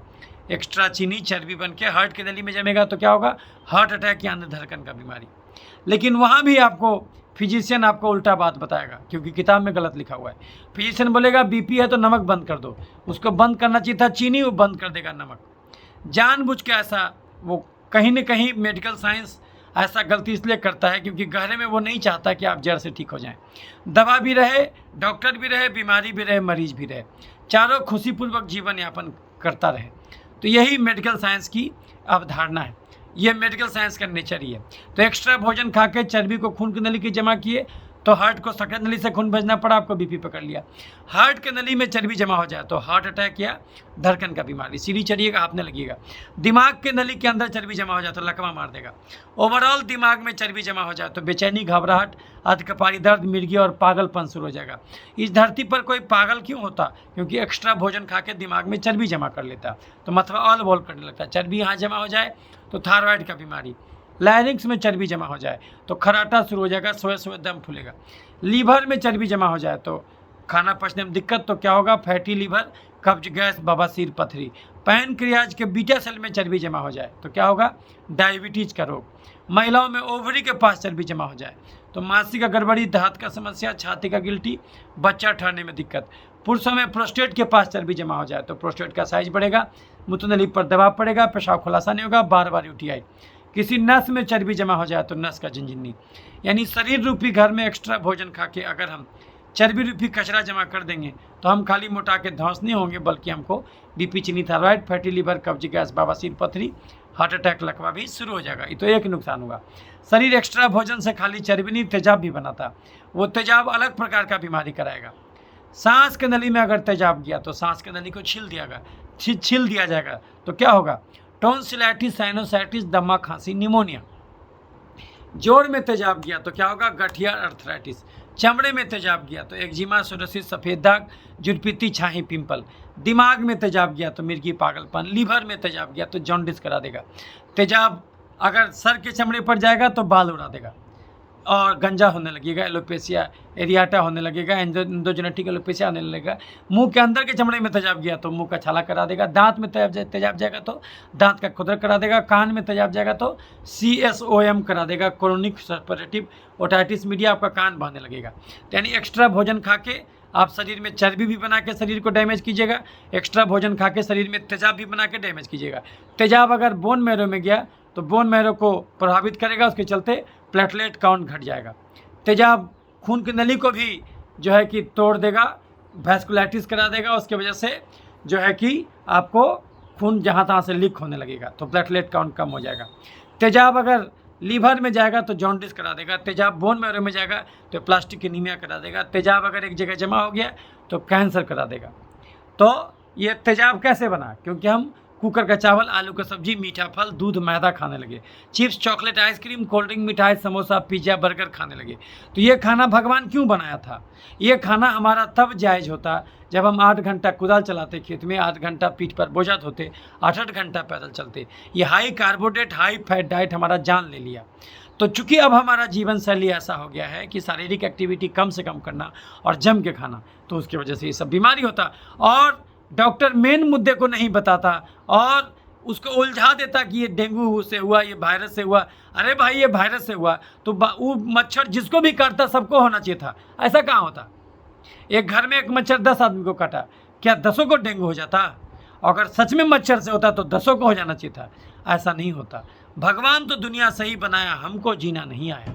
तो मेन मुद्दा है हमारे द्वारा खाया गया गलत भोजन, हम उसको नहीं सुधारना चाहते हैं और बीमारी को ठीक करना चाहते हैं। तो इस ढंग से बीमारी कभी भी ठीक नहीं होगा। वही चीज़ हम दुनिया में देखते रहते हैं। तो एक्स्ट्रा भोजन खा के हम चर्बी भी बना के शरीर को डैमेज किए, एक्स्ट्रा भोजन खा के हम तेजाब भी बना के शरीर को डैमेज किए। तेजाब हिमोलाइसिस भी करा देगा, जहाँ तहाँ आरबीसी फट जाएगा आपका, तो उसके चलते भी जॉन्डिस भी होने लगेगा। स्प्लीन और लीवर भी आपका बढ़ जाएगा, जहाँ तहाँ हेमरेज शुरू हो जाएगा, आँख लाल हो जाएगा। और आपका जीआईटी ट्रैक्ट से में अगर तेजाब जाएगा तो जीआईटी ट्रैक्ट को भी इन्फ्लेम्ड करा देगा, उसके चलते गैस्ट्राइटिस हो जाएगा और हेपेटाइटिस करा देगा, ग्लोमेरुलोनेफ्राइटिस करा देगा। उसके वजह से भी खून जो है कि जहाँ तहाँ से लीक होने लगेगा, वैस्कुलाइटिस पकड़ लेगा आपको। तो ये जो है आपको एक्स्ट्रा भोजन खाने से शरीर में जो चर्बी बना और उससे भी बीमारी होगा, उससे जो तेजाब बना उससे भी बीमारी हुआ। तो ये आपको हम बताए। और वही तेजाब अगर लीवर में जाएगा तो जॉन्डिस करा देगा, तेजाब एक जगह जमा हो जाएगा तो कैंसर करा देगा। यानी एक्स्ट्रा भोजन शरीर में चर्बी भी बनाता है और तेजाब भी बनाता है। तो आप कहिएगा किताब में तो तेजाब नहीं लिखा हुआ है सर। किताब में तेजाब नहीं लिखा हुआ है, उसको हम तेजाब कहते हैं। किताब में लिखा हुआ है एक्स्ट्रा भोजन से आपको इस सारे शरीर में इन्फ्लेमेटरी मार्कर बढ़ जाएगा, क्योंकि इंसुलिन एक ग्रोथ फैक्टर होता है, वो इन्फ्लेमेशन बढ़ा देगा। तो साइटोकाइन बढ़ जाएगा, इंटरफेरॉन, टेमेटोक्रोसिस फैक्टर अल्फा बढ़ जाएगा, हर प्रकार का इन्फ्लेमेटरी मार्कर बढ़ जाएगा, जो कि शरीर में इन्फ्लेमेशन का भरमार करा देगा। डॉक्टर आपको हर बीमारी के नाम के आगे आइटिस लगा देता है, जैसे हेपेटाइटिस, एन्सेफेलाइटिस, मेनिंजाइटिस। उसमें जो आइटिस वर्ड होता है उसका मतलब होता है सूजन, इन्फ्लेमेशन। तो हम जो बोल रहे हैं एक्स्ट्रा भोजन से तेजाब बनता, तो जहाँ भी आपको डॉक्टर आइटिस लगाएगा समझिए वहाँ पर तेजाब बना, एक्स्ट्रा भोजन खाने से हुआ वो। और एक दिन में नहीं आप बीमारी पैदा किए बाबू साहब, आप जम के खा रहे थे। एक दिन में एक आदमी को 3 ही रोटी खाना चाहिए, एक आदमी खा रहा है 10 रोटी। उस 7 रोटी जो एक्स्ट्रा खाइएगा वो कहाँ जाएगा? वो चर्बी भी बनाएगा और तेजाब भी बनाएगा। चर्बी बनने से आपको बीपी, चीनी, थायराइड पकड़ा, मेटाबॉलिक सिंड्रोम पकड़ा, ओबेसिटी पकड़ा, और तेजाब जमने से आपको ये सब डेंगू का सब अलग अलग पिक्चर पकड़ा, और दम्मा पकड़ा, गठिया पकड़ा। तो कारण तो सबका एक ही है जो कि आप समझ रहे हैं, उसको अलग अलग बीमारी का नाम दे दिया ताकि आप कंफ्यूज कर जाएं, जबकि बीमारी तो कारण देखी है। बीमारियां भले अनंत हो, स्वास्थ्य तो एक ही है। तो अगर हम स्वास्थ्य रूपी केंद्र बिंदु का रोशनी दिखा दें तो स्वास्थ्य से भटक के आप किसी भी बीमारी की दिशा में गए होंगे, पुनः स्वास्थ्य तक वापस लौटाना आसान हो जाएगा। जिन राहों पे चल के अलग अलग बीमारी तक पहुंचे उसका उल्टा रास्ता तय कीजिए। अभी तक हम एक दिन में 10 रोटी, 4 आलू, 5 मीठा फल, आधा किलो दूध पीते थे। अब हम सारा चीज़ छोड़ देंगे, दाल जम के पीने लगेंगे, हरा सब्जी जम के खाने लगेंगे, खीरा टमाटर जम के खाने लगेंगे, तो सारा चर्बी गलेगा, सारा तेजाब गलेगा, जहाँ तहाँ चीनी छिड़का गया था सोख ले जाएगा, तो बीमारी ठीक हो जाएगा। तो हम आपको अभी बताएं कि एक्स्ट्रा भोजन खाने से हमारा खर्चा 1800 कैलोरी, खाएंगे 2800 कैलोरी, 1000 कैलोरी एक्स्ट्रा शरीर में या तो चर्बी के रूप में जमा होगा तो मोटापा का रोग, या तो तेजाब के रूप में जमा होगा तो इन्फ्लेमेशन का रोग, या तो कुछ एक्स्ट्रा चीनी को शरीर खून से निकाल के शरीर में जहाँ तहाँ छिड़केगा। उन्हीं जहाँ तहाँ वाले जगहों में एक जगह है पसीना। सब डॉक्टर खून में न चीनी जाँचेगा, आपके पसीने में कितना चीनी है, आपके लार में कितना चीनी है, आपके आंसू में कितना चीनी है, ये जाँचने का कोई मशीन मानव जाति अभी तक नहीं खोजा। तो यदि आपके पसीने में रोज़ के रोज़ चीनी छिड़का जाएगा तो ऐसा दिनाय का फंगस पकड़ेगा, ऐसा बलतोड़ का बैक्टीरिया पकड़ेगा, ऐसा चिकन पॉक्स का वायरस पकड़ेगा जो ठीक ही नहीं होगा, ऐसा मच्छर का जो है कि अट्रैक्शन बढ़ जाएगा। यदि आपके पसीने में चीनी ज़्यादा रहेगा तो मच्छर आपको ज़्यादा काटेगा। मच्छर आपको तभी काटता है जब आप एक्स्ट्रा भोजन खा के चर्बी को जो है कि चीनी को आप अपने पसीने में सिक्रीट करते हैं। तो जो आदमी जम के खाएगा उसके पसीने में चीनी ज़्यादा निकलने लगेगा, तो वैसे लोगों के प्रति मच्छर ज़्यादा आकर्षित होगा। तो कसूर मच्छर का नहीं है, कसूर आपका है बाबू साहब, आपको सुधरना है। काहे गाली दे रहे हैं नगर निगम वाले को? आपका कसूर है, आप काहे उतना खाए, तो जो है कि एक्स्ट्रा खाए तो भुगतिए। आपके मुंह में कोई ठूसने गया था क्या? आप अपने खाए थे। तो बीमारी गरीबी अमीरी से नहीं होता, बीमारी जीभ के चटोरपन। तो यदि एक्स्ट्रा कैलोरी चीनी रिलीज होकर के एक्स्ट्रा भोजन, या तो चर्बी बनता है तो मोटापा करो, तेजाब बनता है एलर्जी करो, नहीं तो कुछ एक्स्ट्रा चीनी को खून से निकाल के शरीर में जहाँ तहाँ छिड़का जाएगा। उन्हीं जहाँ तहाँ वाले जगहों में एक जगह है पसीना, तो यदि आपके पसीने में रोज़ के रोज़ चीनी छिड़का जाएगा तो मच्छर ज़्यादा अट्रैक्ट होगा और आपको डेंगू पकड़ लेगा। मच्छर हल्का सा भी वायरस डालेगा, वो वायरस को मिल जाएगा खाना, वो जल्दी जल्दी रिप्लिकेट करेगा और आपके शरीर में और जल्दी अंदर घुसेगा। तो एक्स्ट्रा चीनी से, चूँकि आपके जो है कि सेक्रेशन में भी ज़्यादा चीनी है, तो एक्स्ट्रा चीनी अगर आपके लार में सिगरेट होगा तो ऐसा कोरोना वायरस पकड़ेगा, ऐसा ब्लैक फंगस पकड़ेगा, ऐसा टीबी का बैक्टीरिया पकड़ेगा जो ठीक ही नहीं होगा। चिनिया गिरे बात चिटिया लाख बेकरी, यानी बीमारी गंदगी से नहीं, बीमारी जरूरत ज़्यादा खाया गया चीनी से होता। सरकार उल्लू बना रहा, स्वच्छता अभियान में अरबों रुपया खर्च कर रहा। कंगाल के घर में चोरी कभी नहीं होता, यानी बैक्टीरिया, फंगस, वायरस रूपी चोर शरीर रूपी घर में तभी अटैक करेगा जब चीनी रूपी धन जरूरत ज़्यादा रहे। बिना चीनी के आदमी मर जाएगा, ये बात भी सही है, ये हम चीनी के बलबूते ही बोल रहे हैं। लेकिन मनुष्य जाति का दुर्भाग्य कि अब इंसान इतना कम शारीरिक श्रम करने लगा कि अब उसको केवल उतना ही चीनी यानी कार्बोहाइड्रेट का जरूरत रह गया जितना कार्बोहाइड्रेट दाल रोटी में। एक सामान्य मनुष्य आज की दुनिया में पूरे 24 घंटा में 3000 डेग भी पैदल नहीं चलता, तो आदमी के बदले चलता कौन? Tempo, taker, motorcycle, Bolero, jeep. ये समस्या अब गांव में भी आ गया क्योंकि सरकार खुले में शौच रोक दिया। कम से कम टॉयलेटवा के नाम पर लोग चल लेता था सवेरे सवेरे, वो कहानी भी खत्म है। तो अगर आप बिल्कुल ही कर्म कोढ़ी हो जाइएगा तो चीनी आपके लिए जहर हो जाएगा। यदि आप 24 घंटा में 2 ही घंटा कुदाल चलाइएगा, 2 ही घंटा गाड़ी चलाइएगा, अगर आप 24 घंटा में 2 ही किलोमीटर गाड़ी चलाइएगा तो पेट्रोल गाड़ी के लिए जहर हो जाएगा। जो काम गाड़ी में पेट्रोल का है वही काम शरीर में चीनी का है। गाड़ी मजबूत होगा लोहा से, शरीर मजबूत होगा फाइबर प्रोटीन से। तो बंद कर दीजिए वो खाना जिसमें कार्बोहाइड्रेट और फैट ज़्यादा हो, वो ज़्यादा मेहनती का खाना है। बीमारी हो अथवा ना हो, अगर आप चाहते हैं कि 100 साल तक आपको बीमारी नहीं हो तो जब जागो तभी सवेरा। जैसे ही पता चला आपको, बंद कर दीजिए चीनी, चावल, आलू, खस्सी का मांस, मीठा फल, दूध, मैदा, छोड़ दीजिए chips, chocolate, ice cream, cold drink, मिठाई, समोसा, पिज्जा, बर्गर, चूड़ा का भुंजा, मूढ़ी का भुंजा, मकई का भुंजा, गाजर, चुकंदर, छुहारा, किशमिश, खजूर, देसी मुर्गा, खस्सी का मांस, बड़ा मछली, हॉर्लिक्स, कम्प्लान, बोर्नवीटा, खिचड़ी, खीर, ग्लूकॉन डी, पूस का पिट्ठा, कुकर का चावल, सेवई, साबूदाना, मखाना, पानी, फल, सिंघाड़ा। इसमें से आप जो भी high carbohydrate, high fat diet खाते हैं ये खाना छोड़ दीजिए। तो क्या खा के रहिएगा? दाल रोटी खाओ, पर होके गुन गाओ। मेहनत कम करते, यानी मंदिर में बैठ के केवल झाल बजाना चाहते, यानी ज्ञान और बुद्धि के मार्ग से परमात्मा को पाना चाहते, श्रम और मेहनत के मार्ग से नहीं, यानी बुद्धिजीवी का जीवन जीना चाहते, श्रमजीवी का नहीं। अब किसान भी बुद्धिजीवी है मित्रों, क्यों? क्योंकि वो कुदाल से नहीं ट्रैक्टर से खेत जुताता, इसीलिए चीनी जहर हो गया। तो क्या खाना चाहिए वैसे लोगों को जो बुद्धिजीवी का जीवन जीता? दाल रोटी खाओ, पर होके गुन गाओ। लेकिन दाल रोटी बोला गया, रोटी दाल नहीं, यानी 70% भोजन दाल और 30% भोजन ही रोटी से आएगा। तो क्या खा के रहिएगा? अगर आप सच में चाहते हैं कि कितनों मच्छर काटे हमको डेंगू नहीं हो, तो बंद कर दीजिए चीनी, चावल, आलू, खस्सी का मांस, मीठा फल, दूध, मैदा, छोड़ दीजिए chips, chocolate, ice cream, cold drink, मिठाई, समोसा, पिज्जा, बर्गर, चूड़ा का भुंजा, मूढ़ी का भुंजा, मकई का भुंजा, गाजर, चुकंदर, छुहारा, किशमिश, खजूर, देसी मुर्गा, खस्सी का मांस, बड़ा मछली, हॉर्लिक्स, कम्प्लान, बोर्नवीटा, खिचड़ी, खीर, ग्लूकॉन डी, पूस का पिट्ठा, कुकर का चावल, सेवई, साबूदाना, मखाना, पानी, फल, सिंघाड़ा। इसमें से आप जो भी high carbohydrate, high fat diet खाते हैं ये खाना छोड़ दीजिए।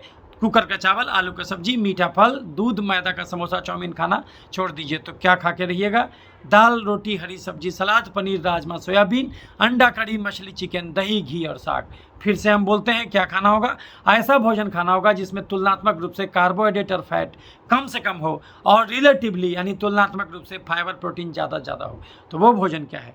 वो भोजन है दाल, रोटी, हरी सब्जी, सलाद, पनीर, राजमा, सोयाबीन, अंडा कड़ी, मछली, चिकन, दही, घी और साग।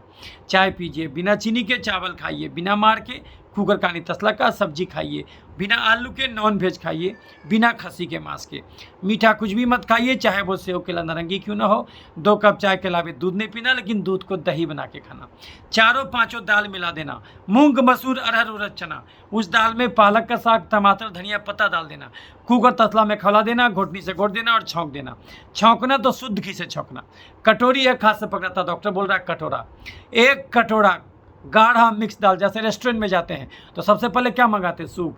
तो भोजन में सबसे पहले क्या कीजिएगा, दाल, पहला भोजन दाल, 1 कटोरा गाढ़ा मिक्स दाल सुबह दोपहर रात। आपको दाल रोटी गुड़ के खाने का मन है तो ठीक है, वो खा लीजिएगा, लेकिन दाल रोटी गुड़ के खाने के पहले आपको पेट में अलग से 1 कटोरा गाढ़ा दाल घुसाना होगा। पहला भोजन दाल, 1 कटोरा गाढ़ा मिक्स दाल, पहला भोजन दाल। दूसरा भोजन खीरा टमाटर, पहले पेट में दाल घुसाए, फिर 1 प्लेट खीरा टमाटर घुसाए। पहला भोजन दाल, दूसरा भोजन 1 प्लेट खीरा टमाटर, और तीसरा भोजन लेकिन ज़मीन के नीचे उगने वाला गाजर, चुकंदर, मुरैया, शलजम, प्याज सलाद के रूप में नहीं खाना। पहला भोजन दाल, दूसरा भोजन खीरा, ककड़ी, टमाटर, तीसरा भोजन 1 प्लेट, और तीसरा भोजन अंकुरित चनाकृत मूंग, स्प्राउट। यही तीनों से आधा ज़्यादा पेट भर जाएगा। अब हमारे पेट में जगह कम बचा, अब हम 24 घंटे में 3 रोटी खाएंगे, 1 सवेरे, 1 दोपहर, 1 रात। 3 रोटी से हमारा पेट नहीं भरा, तो दाल अनलिमिटेड, हरा सब्जी अनलिमिटेड, खीरा टमाटर अनलिमिटेड, अंकुरित चनाकृत मूंग अनलिमिटेड। घड़ी देख के 2 घंटा रोज टहलना। 24 घंटा में 2 रोटी ज़्यादा नहीं खाना, 1 सवेरे, 1 रात, और दोपहर में 2 मुट्ठी चावल। कौन सा चावल? कुकर वाला नहीं, उसना चावल, माड़ निकाला हो तसला वाला। जितना चीनी चाशनी में होता है उतना ही चीनी माड़ में होता। चाशनी पीजिए कि माड़ पीजिए, बात बराबर है। तो चावल से बनने वाला एक ही चीज़ खाना, उसना चावल, पारा बॉयल्ड राइस, उसना चावल, माड़ निकाला हुआ तसला वाला चावल, ब्राउन राइस जिसको बोलते हैं। 2 मुट्ठी, तो 1 रोटी सवेरे, 1 रोटी रात, दोपहर में 2 मुट्ठी चावल। आपका इतनी भोजन से पेट नहीं भरा तो क्या कीजिएगा, दाल अनलिमिटेड, हरा सब्जी अनलिमिटेड, खीरा टमाटर अनलिमिटेड, अंकुरित चना मूंग अनलिमिटेड। 2 प्रकार का हरा सब्जी हमेशा एक साथ खाना। तो एगो तो कद्दू फिक्स कर देना, कद्दू का सब्जी रोज़ खाना, पंपकिन का सब्जी, और उसके अलावा एगो हरा सब्जी और। लेकिन ज़मीन के नीचे उगने वाला आलू, अरुई, ओल, शकरकंद, चुकंदर, गाजर, केला, मुरई, शलजम, फेटा सब्जी नहीं खाना। अगबे हरा सब्जी खाना, अगबे परोर, अगबे नेनुआ, अगबे करेला, अगबे भिंडी, अगबे हरा रंग का बैगन, हरा रंग का फूलगोभी, हरा रंग का छिम्मी, हरा रंग का बीन्स, हरा रंग का बोरा जम के खाना। और अगर नॉनवेज पसंद हो तो देसी मुर्गा, खस्सी का मांस, बड़ा मछली नहीं खाना। बड़ा साइज़ का मछली जो समुद्री मछली होता है वो नहीं खाना। छोटा मछली खा सकते, चिकन खा सकते, पोल्ट्री फार्म का चिकन 400, 500, 600 ग्राम का बॉयलर चूजा सप्ताह में 1 दिन, और अंडा रोज एगो खा सकते हैं उबाल के, पिला वाला फेंक के। लेकिन देसी मुर्गा, खस्सी का मांस यानी मटन, रेड मीट और बड़ा मछली नहीं खाना। घड़ी देख के 2 घंटा रोज टहलना। अगर ऐसा नहीं कीजिएगा तो ना केवल ये डेंगू तंग करेगा, नहीं चेतिएगा। इसी ढंग से 1 दिन में 10 रोटी, 4 आलू, 5 मीठा फल, आधा किलो दूध, और chips, chocolate, ice cream, cold drink, मिठाई, समोसा, पिज्ज़ा, बर्गर, और अगर कुकर का चावल, आलू का सब्जी, मैदा, समोसा, चाउमीन खाते जाइएगा, अगर कोल्ड ड्रिंक पीते जाइएगा, तो बात खाली डेंगू तक सीमित होकर नहीं रहेगा। आगे चल के बीपी, चीनी, थायराइड, खून में तेल बढ़ना, खून में यूरिक एसिड बढ़ना, गठिया यानी जोड़ों में दर्द, घबराहट, बेचैनी, अनिद्रा, मिर्गी, पागलपन, मुंह में छाला, फैटी लीवर, कब्ज, गैस, बवासीर, पथरी, पेशाब का इन्फेक्शन, टॉन्सिलाइटिस, साइनोसाइटिस और दम्मा, खांसी, निमोनिया, महिलाओं में मासिक का गड़बड़ी, धात का समस्या, छाती का गिल्टी, बच्चा नहीं ठहरना, पुरुषों में प्रोस्टेट का गड़बड़ी, नपुंसकता, dengue, malaria, typhoid, chicken pox, hepatitis B, HIV, tuberculosis, leprosy, corona virus, और अंत में जाके हार्ट अटैक, लकवा और कैंसर भी धरे, लीवर और किडनी भी फेल हो जाए तो भी आश्चर्य कितने होना चाहिए कि कहा ऐसा हो गया। अंत में सारांश यानी समरी सुन लीजिए, इस धरती पर कोई भी बीमारी छो ही कारण से होता है। नंबर, ये छो कारण किताब में नहीं लिखा हुआ है। ये 1 लाख मरीज जो हम केवल इंदिरा गांधी आयुर्विज्ञान संस्थान में देखे, इंदिरा गांधी आयुर्विज्ञान संस्थान यानी IGIMS, ये बिहार सरकार के पास मौजूद सबसे बड़ा अस्पताल है। ये ऑटोनोमस इंस्टीट्यूट है बिहार सरकार का, यानी 12 करोड़ जनता का सबसे बड़ा अस्पताल। इस अस्पताल में हम करीब करीब 1 लाख मरीज देखे। 2013 ईस्वी में यहाँ ज्वाइन किए। हम स्किन के संस्थापक विभागाध्यक्ष थे, यानी हम ज्वाइन किए तभी स्किन का विभाग खुला, उससे पहले स्किन का विभाग भी नहीं था। और 2019 तक हम ही HOD थे। तो 2013 से 2019 के बीच में करीब करीब 1 लाख मरीज देखे। इस 1 लाख मरीज, चूँकि हम अकेले फैकल्टी थे, तो 1 लाख मरीज के अनुभव से हम सीख गए कि इस धरती पर कोई भी बीमारी छो ही कारण से होता। ज़्यादा कार्बोहाइड्रेट, ज़्यादा फैट का भोजन करना, कम फाइबर, कम प्रोटीन खाना, 2 घंटा भी रोज़ नहीं टहलना, आधा घंटा भी चमड़े को सीधे सीधे धूप नहीं दिखाना, और 6 घंटे की भी गहरी नींद नहीं लेना, और वर्तमान में जीवन नहीं जी के भूत भविष्य में जीवन जीना। अगर इंसान इस छवों को दुरुस्त करके रखे तो इस धरती पर डॉक्टर की जरूरत 4 ही चीज़ में बचेगा। जब एक्सीडेंट हो जाए, जब जन्मजात गड़बड़ी हो, जब घर में किसका डिलीवरी कराना हो, जब उम्र के हिसाब से चश्मा बदलवाना हो। नहीं तो धरती पर शरीर को ठोक बजा के 100 साल के लिए भेजा गया है। 100 साल तक डॉक्टर की जरूरत नहीं पड़ना चाहिए। जब तक भोजन नहीं बदलिएगा, दुनिया का कोई बीमारी जड़ से नहीं जाएगा। वो चाहे जो है कि कितनों मच्छरदानी लगाएं, कितनों टीका ले लें, फिर भी हो जाएगा। जब तक भोजन नहीं बदलिएगा दुनिया का कोई बीमारी जड़ से नहीं जाएगा, और जब तक जीवन शैली नहीं बदलिएगा तब तक दुनिया कोई बीमारी जड़ से नहीं जाएगा। मूर्ख है वो डॉक्टर जो कहता है कुछ भी खा लो। कुछ भी कैसे खा लो रे बाप। एक आदमी जो 8 घंटा कुदाल चलाता हो खेत में, एक आदमी जो 8 घंटा सर पर ईंटा धोता हो, और एक वो आदमी जो 8 घंटा बैठ के विद्यार्थी गिरी करता हो या ऑफिसर गिरी करता हो, दोनों का भोजन बराबर कैसे हो जाएगा। एक गाड़ी जिसको 2 किलोमीटर चलाना हो, एक गाड़ी जिसको 200 किलोमीटर चलाना हो, क्या दोनों बराबर डीजल भरिएगा। कैलोरी जलाना आज के जीवन के मनुष्य के लिए सबसे बड़ा संकट है, क्योंकि इंसान हर काम के लिए मशीन खोज लिया। खुले में शौच रोक दिया सरकार, कम से कम टॉयलेटवा के नाम पर चलता था, वो कहानी भी खत्म है। क्यों खुले में शौच रोका? क्योंकि पूंजीवादी व्यवस्था को खाद बेचना था। हर आदमी जानता है कि सबसे अच्छा खाद आपका टॉयलेट है। जो जानबूझ करके वैसा किया ताकि गाँव जो है पूंजीवादी व्यवस्था के चंगुल में आ जाए। आज डीएपी खाद के लिए मारामारी होता है। क्यों होता है? क्योंकि पब्लिक मूर्ख है। और प्रधानमंत्री ग्रामीण सड़क योजना, उसके चलते गांव-गांव तक रोड बन गया। अब खेत देखने भी लोग हीरो होंडा से जाता है, और गांव में जाके चेक कीजिए आप, वही chips, chocolate, ice cream, cold drink, मिठाई, समोसा, पिज्जा, बर्गर खाली मिलेगा खाने के लिए। गांव का बच्चा चिप्स चॉकलेट खा रहा है और बिल्कुल मेहनत नहीं कर रहा, बैठ के वीडियो गेम देख रहा है। बीमारी तो होगा ही। जब आप मेहनत करवे नहीं कीजिएगा और भोजन कीजिएगा, गाड़ियाँ नहीं चलाइएगा, डीजल जमा कीजिएगा, तो वही डीजल कश्मीर से कन्याकुमारी घुमा देगा, नहीं तो वही डीजल जला के खाक भी कर देगा। वही जो है कि भोजन जीवन देगा, और वही भोजन जीवन छीनने लगेगा अगर आप ज़रूरत ज़्यादा खाइएगा। और याद रखिए मित्रों, हम लोग ज़रूरत ज़्यादा खा रहे हैं। नहीं तो केवल इसी कारण से आप खुद सोचिए, 4.5 अरब आदमी धरती पर ओवरवेट क्यों है? और इंसान का जिद है कि वो कहता है हम नहीं सुधरेंगे। हम मोटापा के लिए लाइपोसक्शन ऑपरेशन तो कराएंगे, लेकिन हम सुधरेंगे नहीं। और आप कहते हैं कि बीमारी गंदगी से होता। अगर सच में बीमारी गंदगी से होता तो फीकल ट्रांसप्लांटेशन यानी मल प्रत्यारोपण एक इलाज का नया विधा है। आप खुद सोचिए, ऑक्सफोर्ड यूनिवर्सिटी में गूगल में टाइप कीजिए faecal transplantation for the treatment of different diseases. अगर हम गलत चीज़ नहीं खाते और हमारा बॉडी मास इंडेक्स 21 से 25 के बीच में है, हमारा वजन नहीं बढ़ता, हम गलत चीज़ नहीं खाते, तो हम अपना वजन मेंटेन करके रखते, तो हमारा टॉयलेट बहुत कीमती हो जाएगा। हमारा टॉयलेट से कैंसर ठीक होगा, और ये इलाज हो रहा है इंग्लैंड में।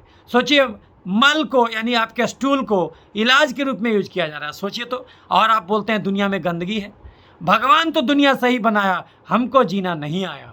तो आपको जो डॉक्टर कहता है कि डेंगू जड़ से नहीं जाता, डेंगू जड़ से जाएगा, लेकिन ये तभी जाएगा जब अपना भोग विलास बंद कीजिएगा।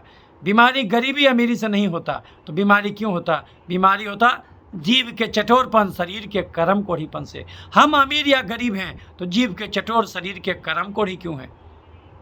दलवा फेंक दे रे बाप, दूधवा दे दे रे बाप, आलुआ दे दे रे बाप, हरक्का सब्जियाँ फेंक दे रे बाप, अंकुरित चनाकृत मूंग नहीं खेबो रे बाप, अब मूढ़ी का भुंजा, मकई का भुंजा दे दे रे बाप, कोल्ड ड्रिंकवा दे दे रे बाप, और अमूल कंपनी का छाछ नहीं पीबो रे बाप, लस्सिया दे दे रे बाप, छछवा फेंक दे रे बाप, नारियल पानी हम नहीं पीबो रे बाप, मैंगो शेक दे दे रे बाप, यही पैदल नहीं चलबो रे बाप, गाड़ी घोड़ा निकाल रे बाप। इसी आदत के चलते इंसान जल्दी कब्र में घुसता। तो जब तक भोजन नहीं बदलोगे और तब तक कोई बीमारी जड़ से नहीं जाएगा। बीमारियां भले अनंत हो, स्वास्थ्य तो एक ही है। तो अगर हम स्वास्थ्य रूपी केंद्र बिंदु का रोशनी आपको दिखा दें, तो स्वास्थ्य से भटक के आप किसी भी बीमारी की दिशा में गए होंगे, पुनः स्वास्थ्य तक वापिस लौटाना आसान हो जाएगा। तो जैसा कि हम बताए, जिसको भी डेंगू हुआ, क्यों हुआ? क्योंकि जरूरत ज़्यादा भोजन बहुत दिनों तक किया। कुकर का चावल खाया, आलू का सब्जी खाया, मीठा फल खाया, एक दिन में 10 रोटी खाया, दूध पिया, समोसा चाउमीन खाया। तो इसके बदले उसको चलना चाहिए था 30 किलोमीटर, वो केवल 3 ही किलोमीटर चल के ऐसा खाया। तो energy can not be destroy, energy can be. Calorie खर्च करना भारी मुसीबत। अगर हम 1 घंटा भाषण दें या फिर हम 1 किलोमीटर पैदल चलें, हमारे शरीर का केवल और केवल 50 कैलोरी खर्च होगा। इतना छोटा मात्र एक चिनिया केला 60 कैलोरी देगा। एक बड़ा साइज का केला, सिंगापुरी केला, तो 100 कैलोरी दे देगा। एक रोटी 70 कैलोरी देता है, एक पराठा 120 कैलोरी देता है। एक रोटी को जलाने में आपको चलना होगा 70 गुना 22, 1540 कदम चलेगा तो 1 रोटी गलेगा। और अगर आप एक दिन में 10 रोटी खाए तो 15,000 कदम तो खाली रोटी का हो गया। आधा किलो दूध 10 किलोमीटर चलने का था। तो आप जो इतना खा रहे हैं, और एक समोसा में 160 कैलोरी होता है, यानी एक समोसा खाने का अर्थ हुआ कि आपको चलना होगा कम से कम 3200 कदम, 2 समोसा खाए, 6400 कदम तो खाली समोसा का हो गया। आप खा तो लीजिएगा लेकिन चलिएगा नहीं, फिर तो बीमारी होगा। तो आप एक्स्ट्रा भोजन जो खाएं उससे शरीर में चर्बी भी बना है, तेजाब भी बना है, जहाँ तहाँ छिड़का गया है। जहाँ तहाँ छिड़का गया तो चीनी गिरा है तो चींटी लगा, तो आपको डेंगू पकड़ा। लेकिन आपको खाली डेंगू वायरस ही थोड़ी पकड़ा होगा, आपको बैक्टीरिया फंगस भी पकड़ा होगा। इसीलिए जाँच पूरा कराते हैं हम। तो हम बोलेंगे कि खाली वही तीनों जाँच नहीं, CBC, LFT, KFT, TSH, NT-TPO, lipid profile, CRP, ASO, ANA, NT-DSDNA, TSH, NT-TPO और कार्सिनोइम्ब्रोनिक एंटीजन, D डाइमर, और जो है कि ये EGFR, जो है कि आपका vitamin D level, vitamin B12 level, insulin level, और जो है कि ये spot urine, protein creatinine, urine routine microscopy, और डेंगू NS1 एंटीजन, और IgG, डेंगू IgG और IgM, ये सारा जांच आपको कराना होगा। और टॉर्च टेस्ट भी कराना होगा, क्योंकि और वायरस भी आपके साथ आ सकता है। ऐसा नहीं कि खाली डेंगू होगा, आप टॉर्च टेस्ट कराइए, देखिएगा रूबेला, टॉक्सोप्लाज्मा भी उसमें मिला। क्योंकि जब आप चीनी कराइएगा तो कभी लाल चींटी खाली नहीं आएगा, वो काला चींटी भी आएगा, उजला चींटी भी आएगा। आप जब ज़्यादा चीनी खाइएगा तो खाली वायरस नहीं, बैक्टीरिया फंगस भी तंग करेगा। जाँच करेगा तो 10 गड़बड़ी निकलेगा। और एक्स्ट्रा चीनी से शरीर चर्बी भी बनाया होगा तो आपको मेटाबॉलिक सिंड्रोम भी हुआ होगा। तो आप बोलेगा नहीं सर, वो तो BP अलग है, चीनी अलग है, गठिया अलग है, दमा अलग है, कोई अलग नहीं है, सब एक ही कारण से होता। आप भोजन बदल दीजिए, सब चीज़ ठीक हो जाएगा। आप दाल जम के पीने लगिए, हरा सब्जी जम के खाने लगिए, खीरा टमाटर जम के खाने लगिए, और रोटी 24 घंटा में 3। पेट नहीं भरेगा तो दाल अनलिमिटेड, चावल खाना है तो 2 ही रोटी। अगर आपको मीठा फल भी खाना है तो उसको तरीके से खाना होगा। कैसे खाना होगा? रोटी से बदल के फल खाइए। हम आपको बोले एक दिन में 3 रोटी खाने, एक सुबह, एक दोपहर, एक रात, तो आप 1 रोटी की जगह पर इतना बड़ा एगो सेव खा लीजिए, 1 रोटी के बदले इतना बड़ा एगो आम खा लीजिए। तो वैसे किस में रोटी छोड़ दीजिए। आप सोचिएगा रोटियों खा लें, आमों खा लें तो एक्स्ट्रा हो जाएगा, उतना कैलोरी आप खर्च नहीं कर पाइएगा। इस जीवन में सबसे बड़ा मुश्किल है जो है कि कैलोरी जलाना, क्योंकि हम आपको कितनों बोलेंगे, आप 24 घंटा में 2 घंटा नहीं टहलिएगा, 1 घंटा चलिएगा केवल 300 कैलोरी खर्च होगा, 1 घंटा डांस कीजिएगा केवल 400 कैलोरी खर्च होगा। लेकिन कैलोरी लेना बड़ा आसान है। 3 समोसा खाइएगा तो आपको मिल जाएगा 16, 48, 480 कैलोरी। सोचिए कैलोरी लेना कितना आसान है। तो भोजन बदलिए, एगो मीडियम साइज़ का पिज्ज़ा खाइएगा तो आपको मिल जाएगा कम से कम 500-600 कैलोरी। 10 रुपये का आलू का चिप्स का 1 पैकेट आपको दे देगा 160 कैलोरी। और 160 कैलोरी का मतलब हुआ 160 गुना 22, 3200 कदम चलेगा तो जलेगा। और बात कैलोरी आप मिला भी दिए, आप बोलेगा सर हम कैलोरी उतना ही लेते जितना खर्चा है, तो भी आपको खाली कैलोरी मिलाने से नहीं होगा। आपको 70% कैलोरी जो 24 घंटा में लेते हैं वो फाइबर और प्रोटीन से आना चाहिए, बाकी 30% ही फैट और कार्बोहाइड्रेट से आना चाहिए। तो इसको हमेशा याद रखिएगा। ये तभी होगा जब दाल जम के पीजिएगा, हरा सब्जी जम के खाइएगा। आप बोलेगा यूरिक एसिड बढ़ा हुआ है, जी हाँ, तो भी आपको दाल जम के पीना होगा। याद रखिए, किसी का दाल रोटी क्यों नहीं छीन सकता, यानी दाल रोटी किसी बीमारी में बंद नहीं होता, लेकिन दाल रोटी बोला गया, रोटी दाल नहीं। यानी 70% भोजन दाल, 30% भोजन ही रोटी से आएगा। हाँ, लेकिन जब दाल खाइएगा तो हम लोग का आदत है कि मसूर बनाए तो मसूरे बनाए, मूंग बनाए तो मूंगे बनाए, नहीं, दाल को मिला के बनाना है। मूंग, मसूर, अरहर, उड़द, चना, और छिलका वाला दाल लेना है, 50% मूंग लेना है, और उसमें पालक का साग, टमाटर, धनिया पत्ता भी डाल देना है, रोज़ 2 घंटा टहलना है। तो ये पपीता के पत्ता का जूस पीने से नहीं होगा, अनार का जूस और पीने से प्लेटलेट काउंट नहीं बढ़ेगा, चुकंदर का जूस पीने से नहीं बढ़ेगा, दाल पीने से बढ़ेगा, हरा सब्जी खाने से बढ़ेगा, साग खाने से बढ़ेगा, रोज़ पत्तेदार सब्जी खाने से बढ़ेगा, रोज़ 2 घंटा टहलना, फल खाना छोड़ दीजिए। और मीठे फल का जूस तो और सुपर डुपर जहर है, तो इसे मत खाइए। कोई पूछे क्यों नहीं खाएं, हमको डायबिटीज़ कहाँ है, तो इसका उत्तर है इसलिए नहीं खाइए क्योंकि उसमें कार्बोहाइड्रेट बहुत ज़्यादा है और उतना आपसे खर्च नहीं होगा। क्योंकि हम कितनों आपको बोलेंगे 2 घंटा ज़्यादा आप नहीं टहल पाइएगा। तो आपको खाली डायबिटीज़ नहीं, खाली डेंगू नहीं हुआ होगा, ज़्यादा आप पूरा जांच कराइएगा तो डर जाइएगा रिपोर्ट देख के। कम से कम 4 से 5 में गड़बड़ी और भी निकलेगा, तो वो भी गड़बड़ी क्यों हुआ, कारण तो एक ही था, गलत भोजन। जब जड़ ही काट दीजिएगा तो अलग अलग शाखा काटने की आवश्यकता नहीं पड़ेगी। इसीलिए हम होलिस्टिक हेल्थ एक्सपर्ट अपने आप को कहते हैं, क्योंकि जब हम जाँच कराएंगे तो आपको सब कुछ गड़बड़ी निकलेगा। तो आप भूल जाइए कहना कि नहीं डेंगू अलग है और डायबिटीज अलग है, सब कारण एक ही है। तो 90% ये आपका डाइट, इसलिए मच्छर को कसूरवार मत ठहराइए मित्रों। याद रखिए, धरती पर अगर मच्छर गायब हो जाए तो आपका जीना मुश्किल हो जाए, क्योंकि वो पॉलिनेशन करता है, आपका उपज आधा हो जाएगा। वैज्ञानिक अनुमान लगाया है कि धरती से अगर मच्छर गायब कर दिया जाए तो फसल का उत्पादन आधा हो जाएगा, क्योंकि पॉलिनेशन नहीं होगा। आप सोचिए, आप मच्छर को भगाना चाहते हैं तो अब इस बात से बदलिए, मच्छर को नहीं भगाना है, हमको अपने आप को ठीक करना है।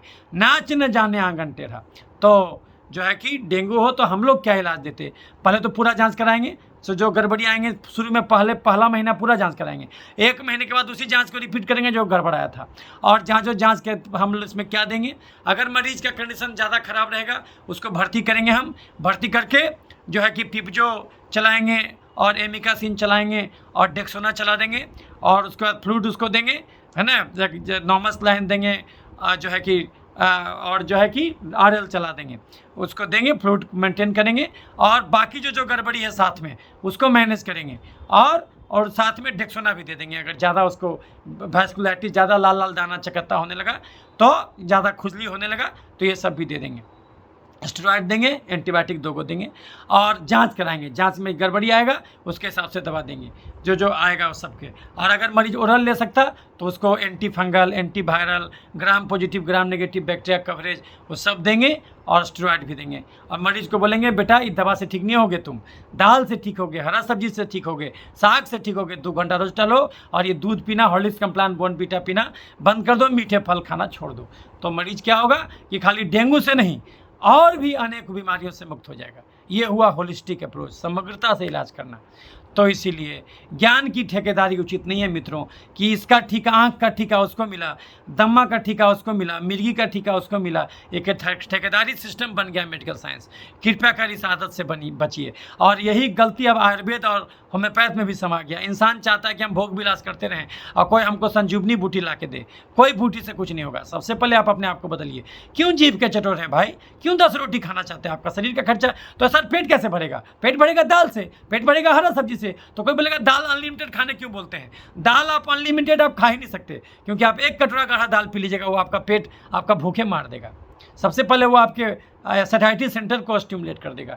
दाल ज़्यादा कोई आदमी पी ही नहीं सकता, इसलिए हम डॉक्टर बोला सबसे पहले पेट में दाल घुसाओ, उसके बाद खीरा टमाटर, उसके बाद अंकुरित चना मूंग, आधा ज़्यादा पेट इसी से भर जाएगा। उसके बाद तब फिर जो है कि 1 रोटी लो और भर थाली हरा सब्जी ले लो। रोटियाँ हल्का सा तोड़ो, पूरा सब्जियाँ कटक जाओ।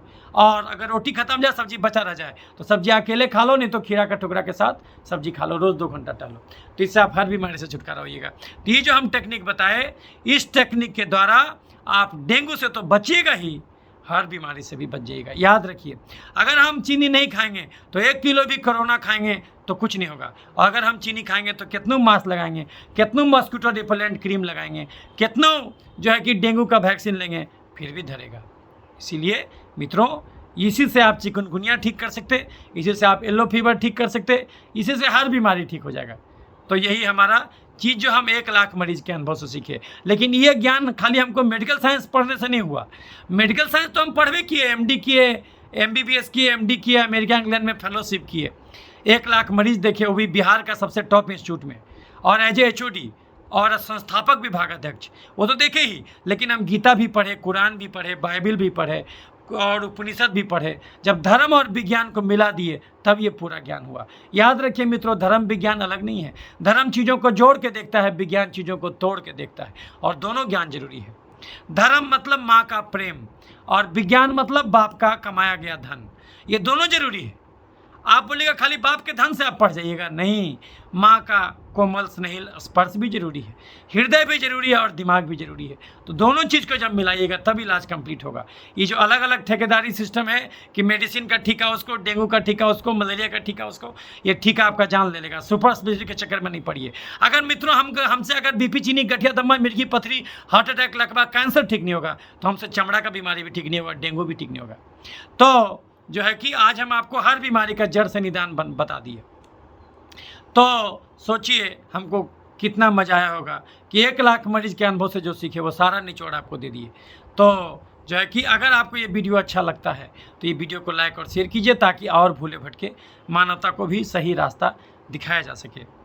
हम आपको ये ज्ञान क्यों दिए? क्योंकि जो भी आप सुन रहे हैं, जो भी आप हैं, आपके अंदर भी एक वही परमात्मा बैठा है जो हमारे अंदर है। तो इसी वीडियो के माध्यम से जब जब ये वीडियो देखा जाएगा, समझिए कि हमारी आत्मा उस परमात्मा से जुड़ेगी। सोचिए हमको कितना मजा आएगा। इस दुनिया में हम लोग सब जुड़े हुए हैं। 170 अरब आदमी धरती पर रह के जा चुका है, और वो सब कहीं न कहीं हमारे से जुड़ा हुआ है। इसलिए मित्रों, ये मानव सभ्यता अब संकट में है। अब धरती पर अति का समस्या, हम जम के खा रहे हैं और जम के मेहनत नहीं करना चाह रहे। हर चीज़ के लिए मशीन, हर चीज़ के लिए मशीन। किसान बैठ के तमाशा देखता है, ट्रैक्टर से खेत जोताता, बीमारी तो होगा ही। और गाँव में अगबे आलू खाता, खीरा मिलेगा नहीं गाँव में, टमाटर मिलेगा नहीं गाँव में, हरा सब्जी मिलेगा नहीं गाँव में, ये हालत है अभी। तो ये बीमारी तो होगा। तो अब आपको बदलने की आवश्यकता है। और जो है कि इसीलिए आप देखे होंगे बिहार में अभी एक नया चीज़ शुरू हो गया, इथेनॉल का फैक्ट्री लगा बिहार में पहली बार। यानी मानव जाति अब एक नए जनरेशन में चला गया। किस जनरेशन में चला गया? अब मानव जाति जो है कि जो हाई कार्बोहाइड्रेट डाइट उगा रहा है, जैसे मक्का, जैसे गेहूँ, जैसे चावल, तो अब इससे वो खाएगा नहीं, उससे डीजल बनेगा, बायोडीजल। उसका फैक्ट्री पूर्णिया में लग गया बिहार में, और धीरे धीरे पूरे देश में लगेगा इथेनॉल का फैक्ट्री। और सरकार का टारगेट है कि 2030 तक करीब करीब 20 से 30% जो आपको डीजल खरीदिएगा, तेल खरीदिएगा, उसमें से 20 से 30% इथेनॉल रहेगा मिला हुआ, ताकि पेट्रोल कम आयात करना पड़े देश को।